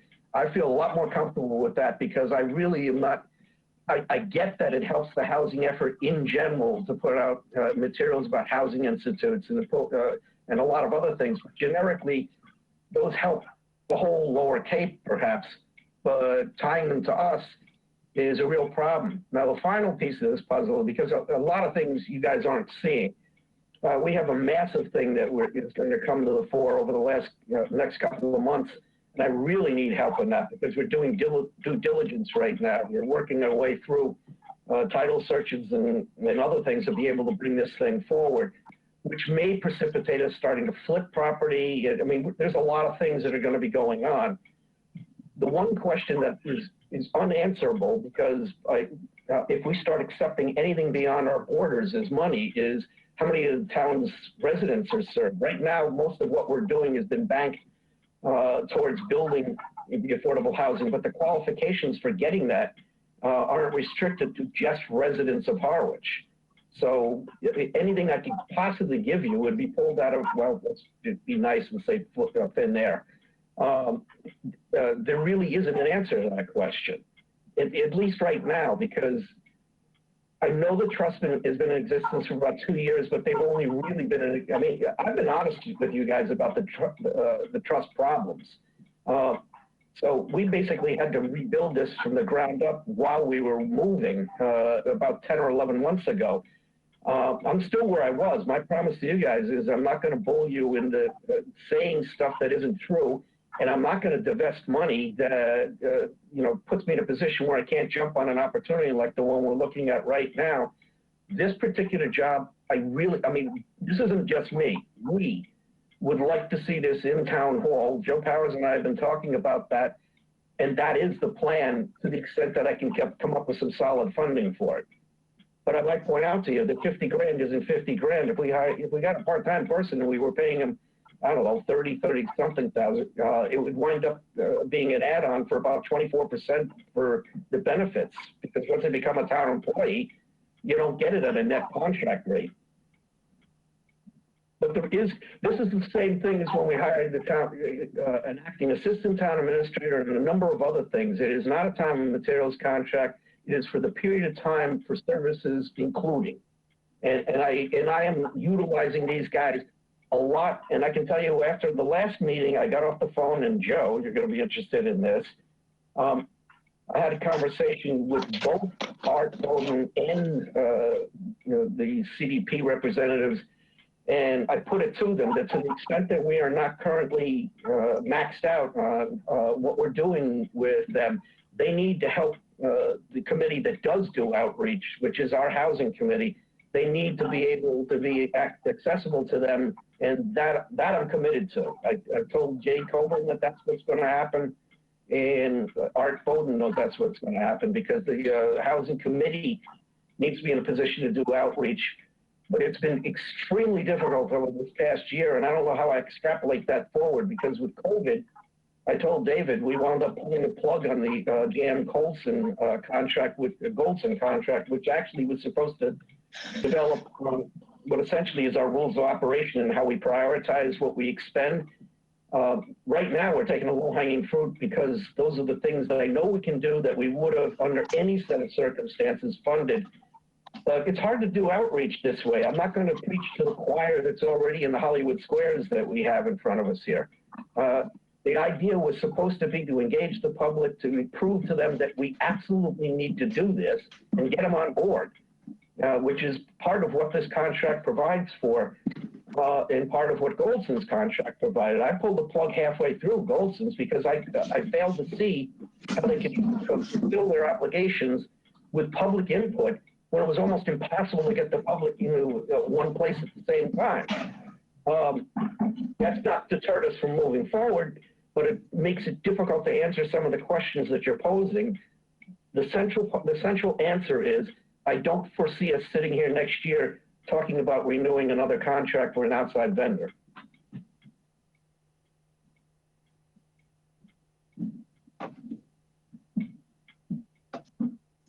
David, is it okay if I ask a follow-up question? Hold on for a minute, Donna. Dawn, that'll make the chair of the CPC very happy, because I keep beating the drum about the original CPC application from the Housing Trust in the leap of faith. There was supposed to be an internal person to the town, and it got subcontracted out. The guy in front of you looked different from me, didn't he? Yes, he did. Go ahead, Donna. Well, so I want to be absolutely clear then. So this contracted service, or whomever is doing it, they are not there to assist the public. So if you can't pay your rent, or you're trying to figure out how to get into an affordable home, if you're already in an affordable deed restricted home and you need assistance with that, then that's not what this person is doing. And so, I mean, that, like, I get it, Don. I'm developing a property in Brewster. It takes 4 to 6 months to do an RFP, not 4 weeks. But in the meantime, we have people who need help. And maybe that's not the trust responsibility, but it certainly is the town of Harwich's responsibility. And I won't say anymore because I've been beating this drum for a while. We're in a crisis right now and people need help right now, not a year from now. That's just how I feel about it. And you know how passionate I am about housing. I get that. But my answer to that is that's a programmatic choice that you don't get to make on the CPC. If you want to be on the trust, then that's something that you could do. You can apply for that. We are not in the business that you're describing. We've been hit up for more than we actually have over the past year. I'm not bleeding it out when I know of 2 tangible projects when somebody can walk through a threshold with a roof over their head. That's our requirement right now. If it's rental, I can put on another hat. I'm vice president of HESH. I've been involved with affordable housing for 25 years. I'm well familiar with what you're saying, and we handle at HESH, distress requests for rental assistance and other things. We are not using the trust that way in this town. And I came onto this when it was already starting to be running. I came into it a few months into it. I can only say what I know that we're doing now in terms of what, that's why it was important for Golson to get through with their work. But I get what you're saying, Donna. I'm not trivializing the woes of other people who need money for housing, but we're not doing the work of the Lower Cape Outreach Council. We're not doing the work of HESH or HAC or CDP, and we're not in a position. We didn't get grant money from the state on a CDEV grant. It was HAC that got it. There are people that are doing, I'm not going to be doing duplicative things that are going to flush out our money, but it's a program choice. We're not asking you to make that decision here because it's not yours to make. And that goes back to the CPC for the entire board. We're here to evaluate an application, and whatever it is, that's what we evaluate, the application. We do not handle the day-to-day operations of whatever the entity is that comes before us. That's not what we're charged with. Anybody else? Any other discussions on this? Hearing none, we're moving on. All right. Your liaison is leaving. Thank you, John, for being here. On 18. How much time do we have left on this meeting? 9 o'clock, 45 minutes, 43 minutes. So for the rest of the board, whatever we don't get to tonight, we'll get to at the next meeting, in case we get caught off. So let's go on to the next one. OS8, Hinckley's Pond Watershed Preservation Project. Does anybody want to open up the discussion on this one? We'll start with Bob. Yeah, I think this is a great opportunity to do this project, and I'm in full support of this. I guess I don't have any other comments right now on this. All right, Bob, thank you. Mary.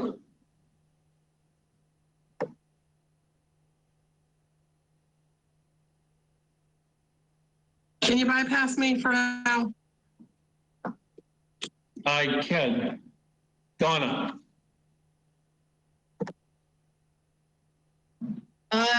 So as I said to the chair that I think that it's important, because I'm the select board appointment, that I hear what they have to say about this before I weigh in on it. So that's my plan right now. Okay, thank you, Don. Kathy.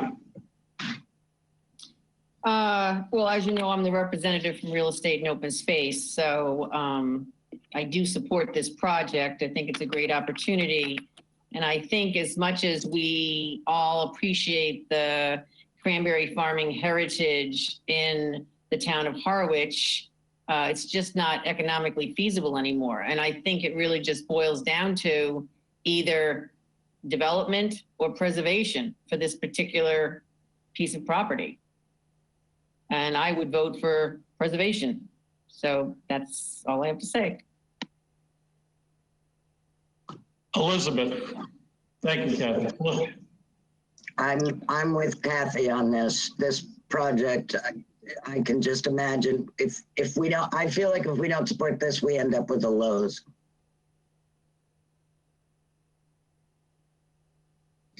Thank you, Elizabeth. Joe. That was good. No, I'm very supportive of this project as it stands, and I agree with Kathy about the open space issue. So I'm good with this. Thank you, Joe. Bob. Well, I already did comment, didn't I? Yes. And I do appreciate the cranberry issue, but perhaps that's something we can do with maybe the town-owned cranberry bogs in West Harwich to do some demonstration or something. So I appreciate the cranberry issue, but I think this one we got to definitely just preserve. Thank you, Bob. John. Yes, I fully support this. I agree with Kathy's analysis. I think we should go ahead with the preservation. Otherwise, development should not be an option in that space.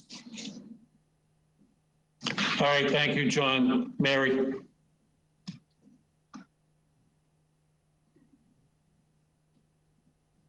Oh. Mute. I'll just say I spoke enough at the last meeting on this. You know, I am disappointed that cranberry bog will be disappearing. I understand preservation versus development. I do think the town would end up getting a second bite at the apple if it was in order to preserve the property. Just based on the fact that if it's horticultural property, but you know, I'll listen to my fellow colleagues on this one, and I can be swayed. I just, like I said, this is such an iconic cranberry bog. If it was a different cranberry bog, I probably wouldn't think as much. This one I think is the picture of Harwich that you think of when you come off the highway. So.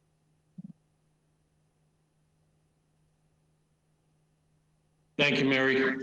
Michael, would you like to speak to this again or anything to say about this?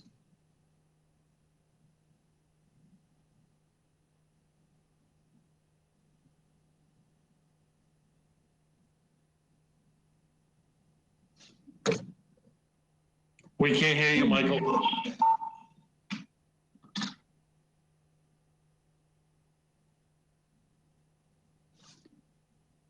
Maybe the sound bar on your computer.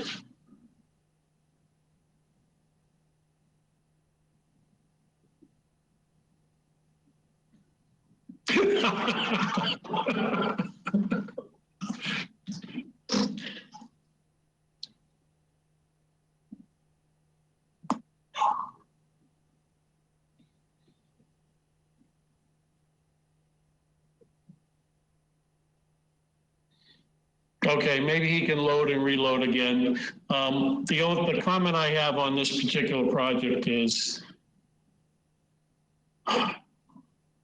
I'm just not in favor of letting the project go to become what it used to be, because I've been looking at this area for a long time, and it is part of the town of Harwich.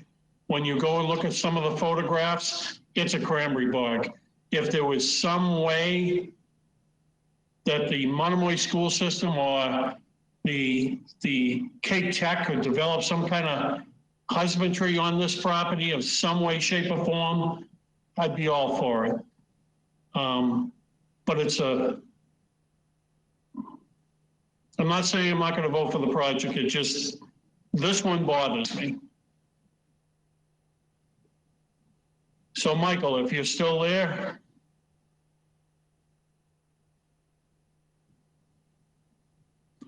Okay. Are there any other comments from anybody else on the board about this project? Donna. Yeah, I just have one more comment, which is, you know, I do have a concern about what the long-term cost of this project is. And you're going to say to me, David, that we're only deciding on the application in front of us, but there is a long-term cost to every decision that we make. And I just think it's something we have to bear in mind, that it's not just about purchasing this property. There are more costs that will go along with this. And I do think that's something that has to be considered when decisions are made. Donna, I have no argument with that. My argument is the day-to-day operations. That's a totally different argument. Anyway, Elaine. Yes, thank you, Mr. Chair. I'd just like to comment about the long-term costs. What you have before you now is a current thing. Any future costs, we could always come back to the CPC, and you then would have the opportunity to either approve or disapprove it. So basing your vote or your approval of this now, considering future costs, consider the future costs in the future, not now. That's what I have to say. Michael. Can everybody hear me? Yes, now we can. It's great. All right. Hello. Thank you for considering this. And I did hear the question by Donna about future costs, so I do have a comment regarding that.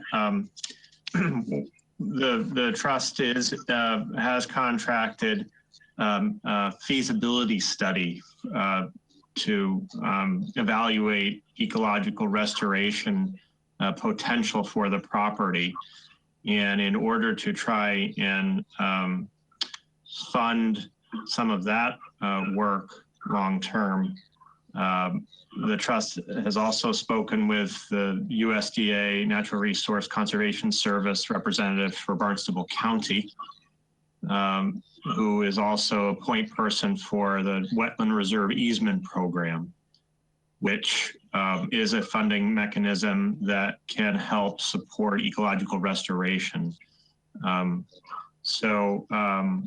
Wetland Reserve Easement Program would require an easement on the Cranberry Bog portion. So if the town's Community Preservation Act required conservation restriction is on the surrounding upland, then that is a way we could bring in an additional funding partner, the purpose of which again would be to support the next phase of this project, which is the eco-restoration, as Elaine pointed out. And as you well know, this purpose of this proposal by the Real Estate and Open Space Committee is to fund the acquisition. There are a number of stakeholders, interested parties, another of which is the Massachusetts Department of Conservation and Recreation. We're in discussions with them as well. As you may know, DCR owns and operates the Cape Cod Rail Trail, so they have an interest in this project. So I think that the partnerships are growing, the town being really the key partner in this effort. So we appreciate your continued consideration and hopeful support of this joint effort. Robert, thank you, Michael. Yeah, I mean, if we're looking at the alternative of not doing anything on this, the upland would be sold for housing, and now we increase nitrogen loading in an area that doesn't need any more nitrogen and other things. And the bog's going to be abandoned anyway, since it's not economically viable. It'll just grow up to be nothing. So you lose the bog either way. So I think we should just take the opportunity and grab that upland and the bog and move forward, so at least it doesn't harm that area any more than it already is harmed with all the building in the area. Okay, question I have, Michael, without going into executive session information with the Board of Selectmen, what are their concerns? Or are those concerns covered under executive session? You know, I think I have to default to respecting their executive session. Unless you have another thought, Elaine, it's hard, I think, to answer Dave's question without accidentally breaching the executive session. So let me stop you there. Let me stop you there. Let me put it into context for you. Generally speaking, when we go to town meeting, if we get on a positive motion on this subject, we go to town meeting, and there's any question at town meeting, will you be prepared with complete answers that you gave to the Board of Selectmen to answer the questions of the town meeting voters? Because the CPC chair doesn't speak for the projects. The managers do. The answer is yes, Dave, and we're still gathering information to answer the Board of Selectmen's questions, and we plan to have that to them as soon as we possibly can. Okay, thank you very much, Michael. I know that was a tough one. Anything else from the board on this particular topic? Hearing nothing. Elaine, Michael, thank you for coming. Oh, I'm sorry, Mary, go ahead. So David, not as much a question as a comment. What I'm looking at the numbers in front of us, and for Hinckley's Pond, it looks like our open space budget is $648,394,000 plus change. So, you know, the timing of our vote on Hinckley's Pond, really, I don't think affects any of the other applications, because there's plenty of money within its own bucket to cover it if we decided to go along with it. So I just wanted to point that out. If the Selectmen's timing is delaying us on that, I don't think that's an issue for any of the other applications. Okay, Donna, I don't believe the Selectmen's timing would be an issue. It's up to this board to make this recommendation to town meeting. And as a courtesy, we offer the information to both the select board and to the finance committee. So it's the CPC, and yes, they do have some input, but it's the CPC's recommendation, and then town meeting decides. So I understand that, David. My point was just where you seem to ask a question and there's still some embargoed information from the selectmen. That's the only reason why I'm pointing that out. You notice I backed up. So anyway, again, any more questions, comments on this particular topic? Hearing none, we're going to move forward. Thank you again, both of you, for attending. Thank you. All right, the Natural Heritage Trail Project, Phase 1. Does anybody want to open the discussion on this? We'll start with Joe. I'm trying to keep you engaged. I'm wide awake. I'm just like, oh, don't pick me first. I'm going to pass, but come back to me if you would. Okay, that's fine. Mary. Thanks, David. I don't really have any questions. It looks like a nice trail project. And again, I will just point out that if we're talking about an open space budget of $648,000, if this board wants to vote for it, I think there's money available in its specific bucket without affecting any of the other applications. Thank you, Mary. Bob. Yep, just my opinion. This is a fantastic project and really great to have the wheelchair accessible loop, and it's a great piece of property. Fully supported. Thank you. Thank you, Bob. Donna. So my biggest concern was the parking, and Michael provided what seemed to be an alternate if they're not able to gain access to the parking at the Bank Street. Am I getting that right? Property. So that was my biggest concern, was that we were going to create trails, but then we wouldn't have parking for people. So it looks like you have an alternate plan. And would that alternate plan be in phase 1? Yes. Parking, that option 2 on the map that you provided? Yes, it would. Would that increase the cost, the overall cost of the project though? We would have parking modifications to be completed, even if the parking were to be in option 1, which would be where it currently exists. Yeah. And then connecting that parking access with wheelchair accessibility to the wheelchair accessible loop itself. So we would apply the same grading and construction elements to option 2 if option 1 didn't work out. Okay, so you would just simply use that for parking where before there wouldn't have been parking in that location, but you would have graded it already. Right. Okay. All right. Thank you. Sure.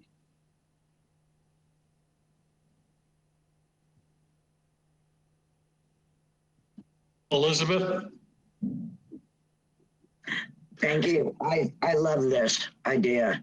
I use the trails all over town, all over the Cape, and I think having wheelchair accessible loop is spectacular.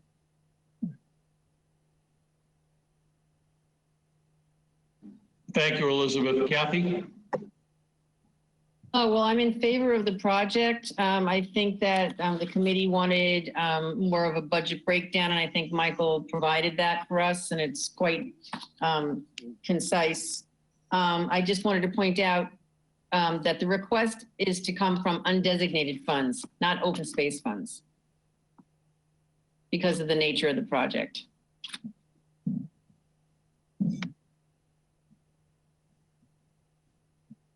Eric?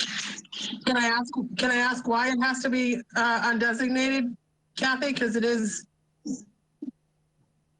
I would have thought it was coming under open space. It's coming under recreation. I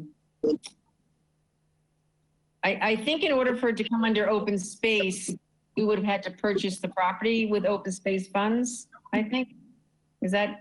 That's my understanding. Yeah, and that's why it's under recreation.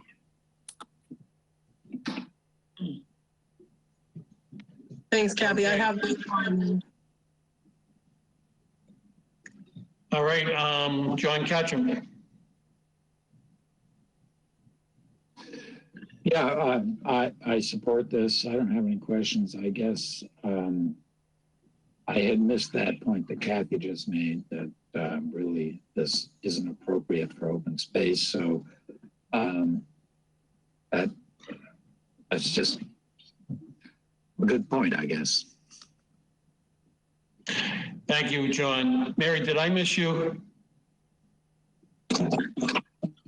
No, I had spoken. I just, like I said, I had misspoken apparently, because I had the trail as open space and not under undesignated funds. So that just messes with my numbers a little bit.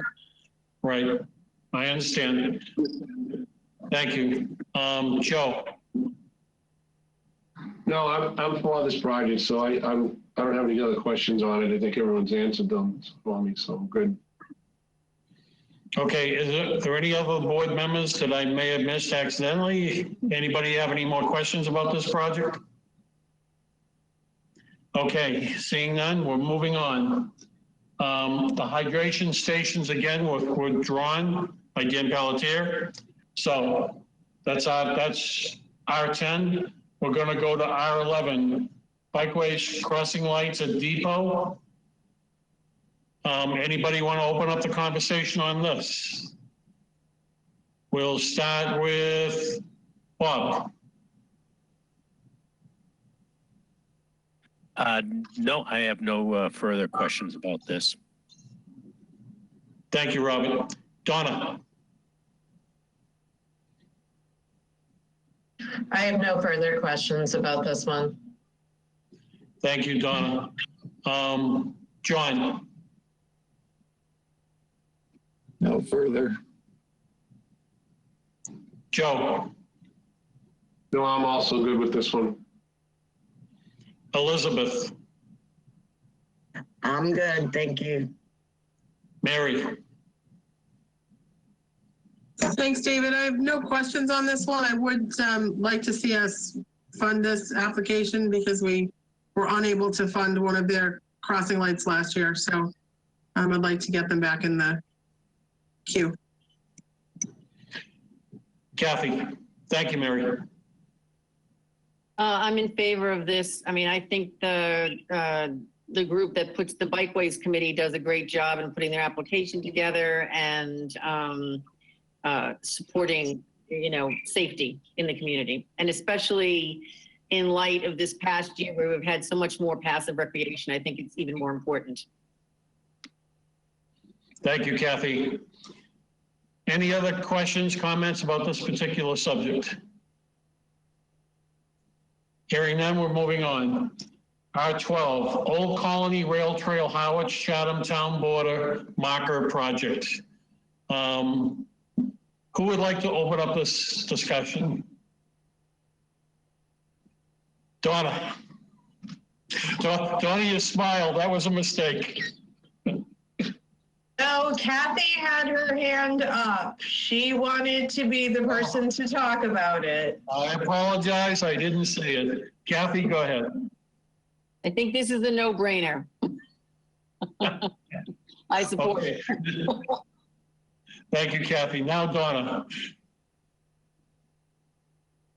Yeah, the only issue we had was that they wanted the money before town meeting. So I don't know if they revised their application with the new dates, understanding that they can't get the money until after town meeting. Let me see if I can answer. I don't know the answer to that. Jan? We didn't receive anything, but Paul had said he was going to send something. He just hasn't just yet. Okay, thank you. Mary? I agree with my colleagues. It's a no-brainer and the marker should be there. So let's just assume that we're going to spend the $1,000 and get town meeting to approve it. Elizabeth? Thank you, Mary. Yep, it's good. Thank you, Elizabeth. Joe? Yeah, it's good for me. Thank you, Joe. Robert? In support. Thank you, Robert. John? Okay, thanks, John. Any other questions or comments from the board? Hearing none, we're moving on. Okay, I've got R13 next, Brookside Park Lighting Project Phase 5, Part 2. Is there anybody from the board who would like to open this discussion? I'm going right to John Ketchum. Well, I don't have anything more to say about this than I had to say before. I think that this, you know, it's turning out, it's looking to me like the issue for us this year is going to be in undesignated funds. I've been trying to update the spreadsheet as we go along, and it's, if I have things right, it's going to be an issue. So we're gonna struggle with some of these big ticket items here and have to set priorities. You know, it seems like the Brooks Park lighting is something that really needs addressing. It's been a problem in the past. Yes, Eric's comment from earlier that maybe they're finding other funding sources to relieve the. Yep. John, you're garbled. We can't hear you. Can everybody mute and just let the speaker speak, please? Like I said, you know, the lighting at Brooks Park, it appears it really does need updating, and the new lighting would provide, apparently it would seem, it would provide a lot better nighttime lighting there. It would cost more in electricity than what they have there now, but that's because they would have considerably better lighting. But like I said, there's going to be an issue in choosing these projects once we get to that point. And I don't have a position on that personally at the moment, so I don't know. Thank you, John. We're going to go to Kathy. Could anybody tell me if Eric prioritized his 4 recreation submittals? Because I don't remember. Jan, do you have that? I have it, David. Okay, Mary, go ahead. I thought he said Brooks Park, Sands Pond, and then Senior Memorial Park. Okay, correct. 1, 2, 3. All right. I'm kind of on the, I mean, I think the lighting for Brooks Park is essential for safety reasons also. So I would be in favor of this project. Thank you, Kathy. Bob? Yeah, I approve of this project. Again, I do think we have to look at what the total amount we're going to spend. I do think maybe some of the other projects for recreation are more important for this year. Thank you, Bob. Joe? Yeah, I am also on the fence on this one. I've listened to John very carefully, and he had some really good questions. And I know you always tell us, Dave, we can't look at future costs, but yeah, and I won't. But I lack confidence of the efficiency of even though the lighting is a new different kind of lighting. I'm just on the fence on this one. I got to do some more due diligence on my own. Thank you, Bob. Thank you, Joe. I'm sorry. Mary, your computer seems to be an issue. I know you're muted now, so I'm going to let you go now. Go ahead. You've got the floor, Mary. Thanks, David. Yeah, I don't know why it keeps going. It keeps clicking on and off mute. I'm in favor of, you know, the projects in general. I just want to point out, I've run the numbers, and I don't know that we're in as dire straits as everyone is kind of anticipating. If I run the numbers correctly, on the undesignated fund account, now assuming that putting the trailhead into undesignated funds and assuming that White House Field is pulled, we're about $84,000 short in our undesignated fund to be able to fund everything. And that's assuming that we're still funding the fence post project. So, you know, if we decide against the fence post project in the Methodist Cemetery, that's $135,000 more in historic that could be used towards the Brooks Academy Museum.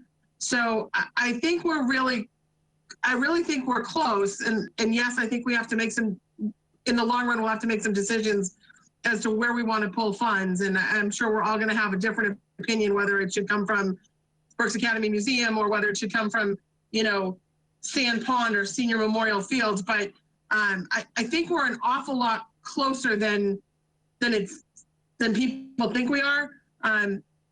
Community housing, if we fund everything, we've still got $50,000 in that bucket. Open space, you know, if we fund Hinckley's and we're clearly can't fund the trail out of that, there's still almost $280,000 in that account, 288. Historic is the one that would be overspending, and undesignated fund is really, really, really close to being able to fund everything. So I don't think it's as dire as it was last year, this year. So I just wanted to throw that out there as we're going forward.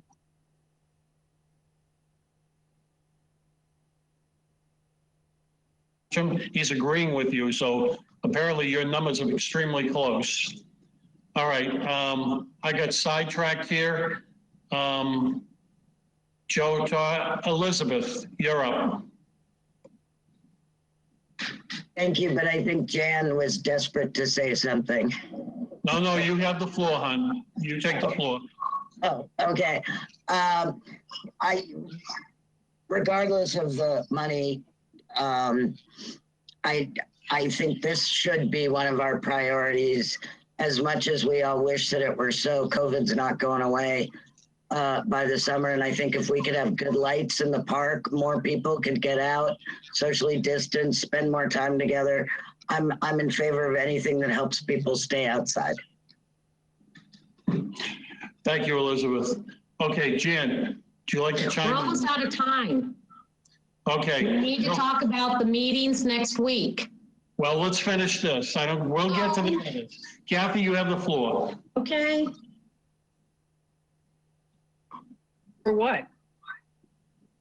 You want to talk about this article? Oh, what article is it? It's Sand Pond? No, we're talking about.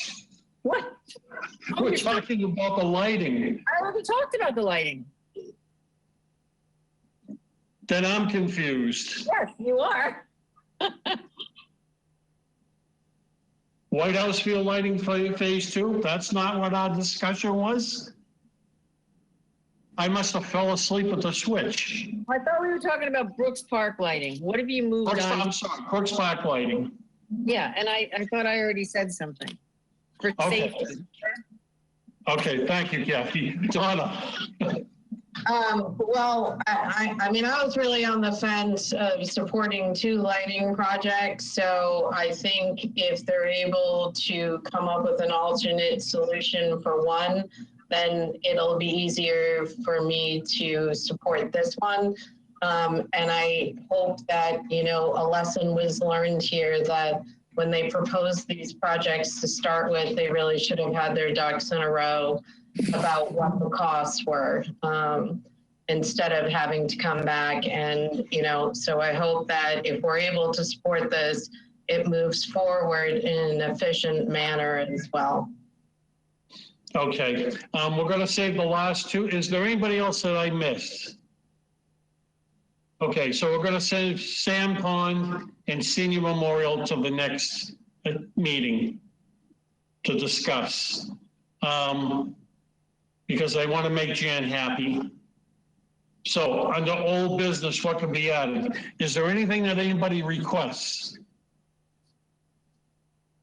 Okay, calendar date. Oh, geez. No, we're still there. The next calendar date. Go ahead, Jan. First off, we aren't having an executive meeting on Tuesday. So everybody can take Tuesday the 19th off your calendars. So the next meeting that the CPC will have is next Thursday, the 21st. Can I quickly see a show of hands of who can make the 21st? Donna said yes. Bob, Dave, Kathy, Mary. Okay. So Joe, maybe not. John, you're a no. What are you saying you can? No, that was Joe who waved his hand. Okay, well, I won't be a bossy person. And then we also were talking about That particular meeting on the agenda is again possible voting on these applications.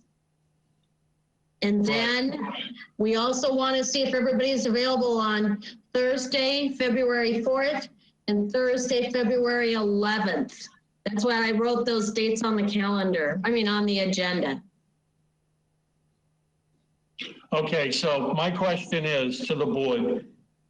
We finished the last two articles. That's for R14, R15 next week. We will, John, you're not going to be able to be here to vote? I don't know. I will try to be here, but if I can't, I can't. I'm having some minor surgery that day, and I don't Okay. know. I'll do what I can do, but I'm not going to do what I can't do. I got it. Just ask them to add a little extra happy juice, and maybe you'll be able to join. You might not want me there in that case. Okay. All right. Fair enough. Okay. Go ahead, Bob. Just a quick thing, even though R16, the last one, White House, I think we still should talk to it unless something does, you know, if something does fall through and they still need the money. Okay. Fair enough. Fair enough. All right. Want to try knock off one more? Want to try to knock off R14, Sam Pond? Sure. Until everything stops on us, and then we understand what happened. Okay, so lead the discussion on R14 Sam Pond Restoration Project Phase 2. John. I don't have any further questions or comments about that. Okay, Robert. We did pass them up last year, and I do think this is a great project to continue with, so I'm in full support of this one. Okay, Joe. All right, to Bob's point, the fact that we passed it up last year and it's another property for the town, I'm also in support. Thank you, Joe. Elizabeth. I'm going to be the naysayer because Sand Pond is my little retreat where I go have lunch there all the time. I go swimming. I love that it's just quiet and the regular townies that go there and not, you know, the tourists. And I don't think we need it, especially this year. Thank you. Kathy. Yeah, I'm not necessarily in favor of this. I'm not convinced of the revitalization of Sand Pond just yet. So I'm going to need to think about it. Thank you, Kathy. Donna. So phase 1 isn't complete yet, and they've had that money for a while. So until phase 1 is complete, I just can't, I can't see authorizing phase 2. I also think that some community outreach needs to be done around this project and really find out, does the community want this or not? And I guess you could say that's a town meeting vote, but I like to do community outreach ahead of that. So that's kind of my feeling about it right now. Okay, thank you, Donna. Mary. Thanks, David. I guess I look at this one the way Elizabeth had looked at Brooks Park as well. I think there is a whole section of town with young families that are close to Sand Pond, and I think it's providing another outdoor activity for a whole group of families that can probably walk there as opposed to drive there. It's also a resource that has a large parking lot, and during COVID, I think everybody's looking to get outside. So to me, that's another reason to support this. I understand that everyone doesn't, but you know, this is one that I actually do think would be a good project in town. Thank you, Mary. Is there anybody else that wants to speak to this project? Hearing nothing, we're going to move on. R15 is Senior Memorial Field Fencing Project. We'll start with Donna?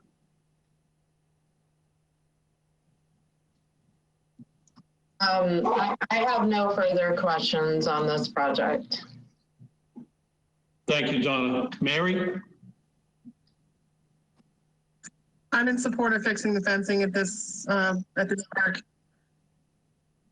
Thank you, Mary. Kathy? I think that since it's Eric's third priority, that it's something we can skip this year. Thank you, Kathy. Elizabeth?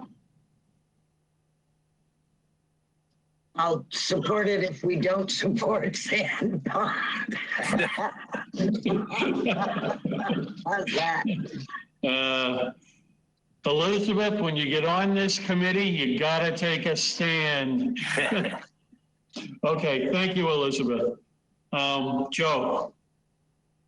I'm also in support of this project. Thank you, Joe. Bob? Get another one. We cut out funding for last year. The fence does need to replace, but they really do have alternative with the other field there. And when I have walked up there, they usually tend to use the other field that's right next to it because it is in better condition. So I like it, but it should be low priority if we don't have the money. Okay, thank you, Bob. John? Yeah, I think I agree with what Bob just said. It probably doesn't need repair, but it shouldn't be the highest priority. And for me, it's going to depend on where the other pieces fall. Okay, thank you, John. All right, let's hear it R16. We're on a roll. I don't know if we're going to get cut off or not, but White House Field Project. Bob, go ahead and lead us. Sure. So this one, I had some objections to earlier on, and it was more because of the way they prefaced it that this was just for the lighting, and they wanted $100,000 for the lighting. And after I'd submitted different, what I kind of proposed budgets, what I could glean out of it, and Griffin Ryder got involved, and he really did a good job at redoing it. And the key factor here is that it does include the scoreboard too. And if you do both projects all at once, and you're still with the 100,000, I think it's a winner. So if they don't get alternate funding for it, I still would be very strongly supportive of this article to get the project done. Thank you, Robert. The only other comment is that they really should include either the scoreboard in the title of the project, because like me, other people misunderstand that it's only for the lighting, but it should be for both. Okay, thank you, John. Robert, John. Yeah, well, I have to say this project always confused me, and I think it still does. I mean, one was the technical details and the weeds. I think that all got resolved. But actually, I thought we were reassured last time that this was not including the scoreboard. The scoreboard was funded by what we passed previously. So now I'm more confused, and I am actually hopeful that Eric comes back and assures us that he's found other funding, and so we don't have to struggle with this anymore. Again, if we come to the point where we're going to have to make choices amongst those undesignated buckets, then I'm not sure where I'm going to fall, actually. Thank you, John. Bob? Just to answer that, they did submit, Griffin Ryder, a new budget that did say that they'd use the money from the scoreboard towards it. So they did redo the finances to make it very clear it did include the scoreboard. And it makes sense to do the whole project once because it's most likely going to be the same contractor doing all the electrical work. Thank you, Bob. Kathy? I did it what John said. This works. Elizabeth? Thank you, Kathy. I don't really know enough about this project to speak to it, but I have to admit, I'm not an optimist, and I'm not sure we're going to have baseball this year, much as I need it. So I would think if the priorities, I think that would help me decide my priorities too. Thanks. Thank you, Elizabeth. Joe. Yeah, I'm listening to both Bob and John. I'm also for the project. I was confused a lot like John, but I think a lot of my questions got answered over time. But I think it was John or someone that said, if the money gets tight and this is at the end, it's not something I would support, I guess.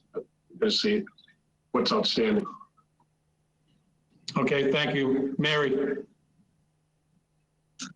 I think White House Field is an important project for the town. I'm got my fingers crossed that the funding isn't going to be needed so that we can fund some of our other projects under the undesignated funds. But I do think it's an important project for the town in general. Thank you. Donna. So I agree with John. I mean, we asked the question point blank whether or not the scoreboard was included or not. So I just think this has been like painful from start to finish. And, you know, it's really disheartening when you're trying to make decisions and you're trying to, you know, your best to understand a project. And I feel like we've had to pull information out. So I'm a huge baseball fan. And I am hopeful that we're going to have baseball, even if it's a shorter schedule. I don't think if this money gets approved, these lights are going to be done for this season anyways. So I think we're looking at, you know, having it ready for the next full baseball season. But I really hope they pull this application. And I hope that they get their numbers right when they decide to pull it, because they're not coming back again. Understood. Thank you, Donna. All right, any other questions about this particular application? Okay, folks, we've made it through. So my only concern with the board is not having one member next round to vote. That's a real issue for me. We may change the dates based on that information. So I got to say, I'm really sorry things worked out this way, but I don't really have any choice. We're all volunteers. So let me think about, it's on your calendar, it's there. Let me think about this, and then I'll be in touch with you through email. And please do not respond to the email. Okay, can I have a voice vote to adjourn the meeting, please? Motion to adjourn. Second. Is there a second? Second. Roll call vote. John? Aye. Bob? Aye. Joe? Aye. Elizabeth? Aye. Elizabeth, thank you for your time tonight. Mary? It's yes. Mary, aye. Donna? Aye. Kathy? Aye. And David Nixon, aye. Good night, folks. Thank you very much for your time. Good night, all. Dave?